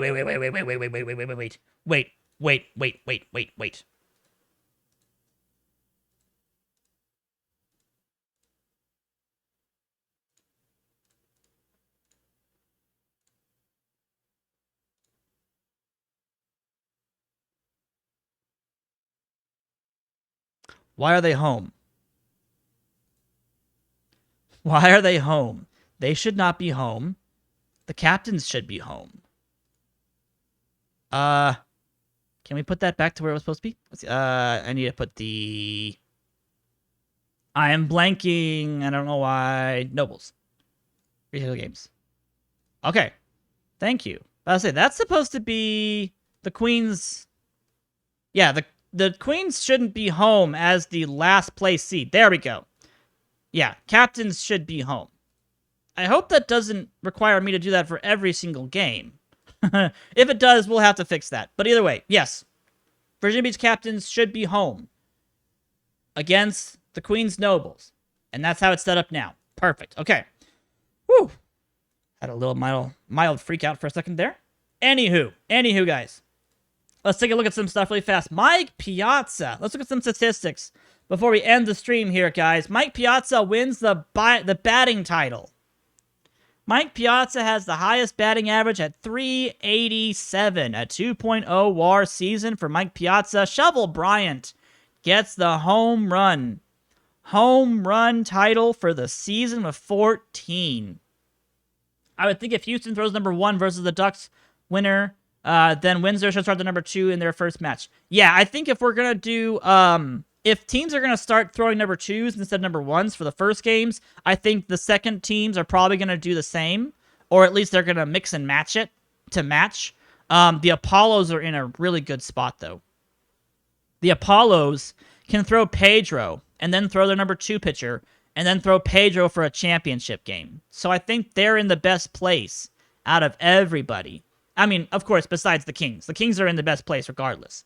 But anywho, Jay Mills had a good season. He was the best slugger and OPS player in the league. Ken Griffey Jr., though, taking the WAR leadership at 2.9.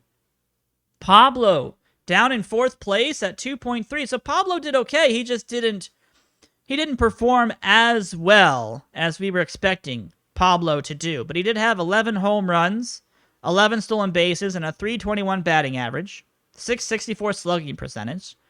He was on the list for sluggers. I might look at some stat lines, but I also know that you guys want to see my exportation of stats. So I might just do that and get you guys all the statistics in the Discord so you guys can look at all your stuff, all the season results at this point. Doubles went to Kirk Reeder. Gary Allen had triples of 4, tied with Derek Jeter and Stephanie Morgan. Also Suzuki and Pete Wheeler. Star Moonbeam had the most runs scored of 33. That's actually really impressive. She had a very good season. 15 stolen bases, which was not the lead. Kaz Cappy.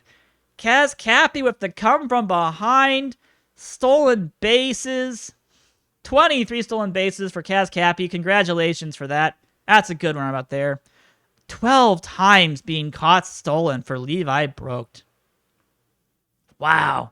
73 strikeouts for Ahmed Khan. 71 for Richie Sexson.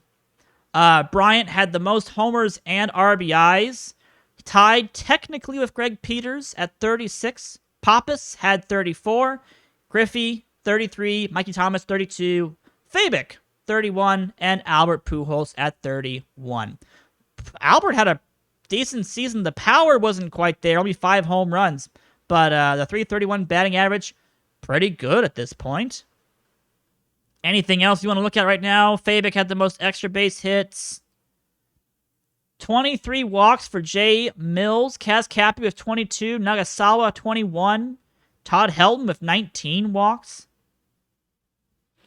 Win probability added. Ken Griffey Jr., 258. Tony Gwynn Sr. from Windsor, 228. And Goffinen, 217. So the top 3 teams, Houston, Windsor, and Memphis, all had the best hitters for adding win probability. That's why they did so well. Looking at pitchers really fast, I see a lot of Benjamin Abinduct. Strikeouts, 214. He beats Villegas for strikeouts by the end of the season, just barely. Complete games with 5. Shutouts with 2. Innings pitched, 134. His WAR was 6.4 for the season and a 1.88 ERA. Gagne blows up in the last couple of weeks and drops to 191, leaving Abinduct with the Cy Young potential across the boards.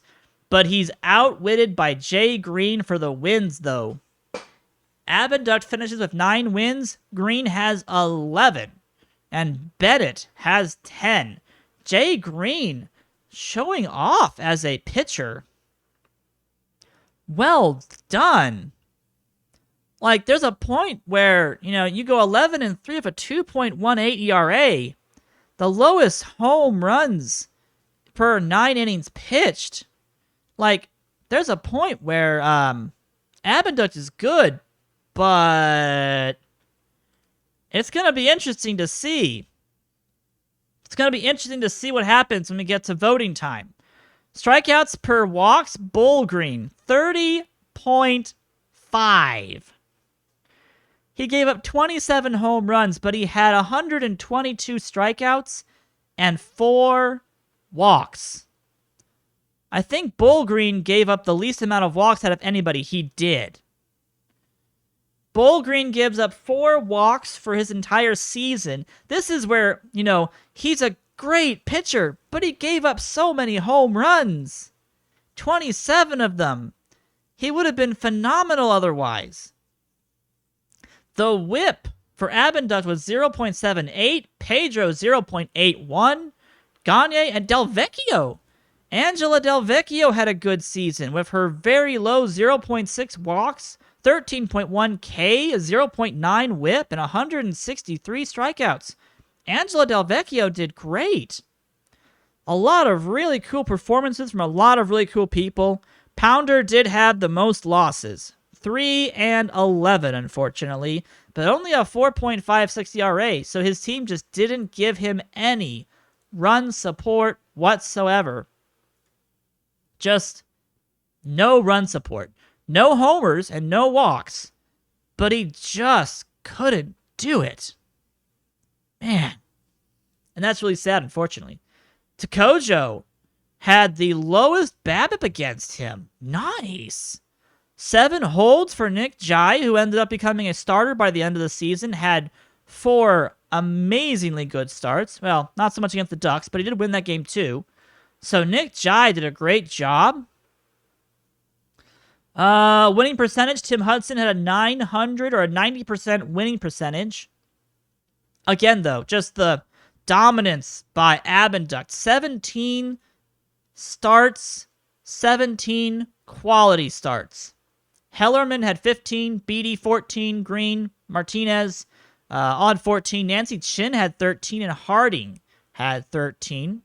For saves, I believe that was still Amir Khan. 13 saves. Luan Louie had 11, tied with McCattery from Kanata and Sturgis from Houston. So Khan for the Queens Nobles.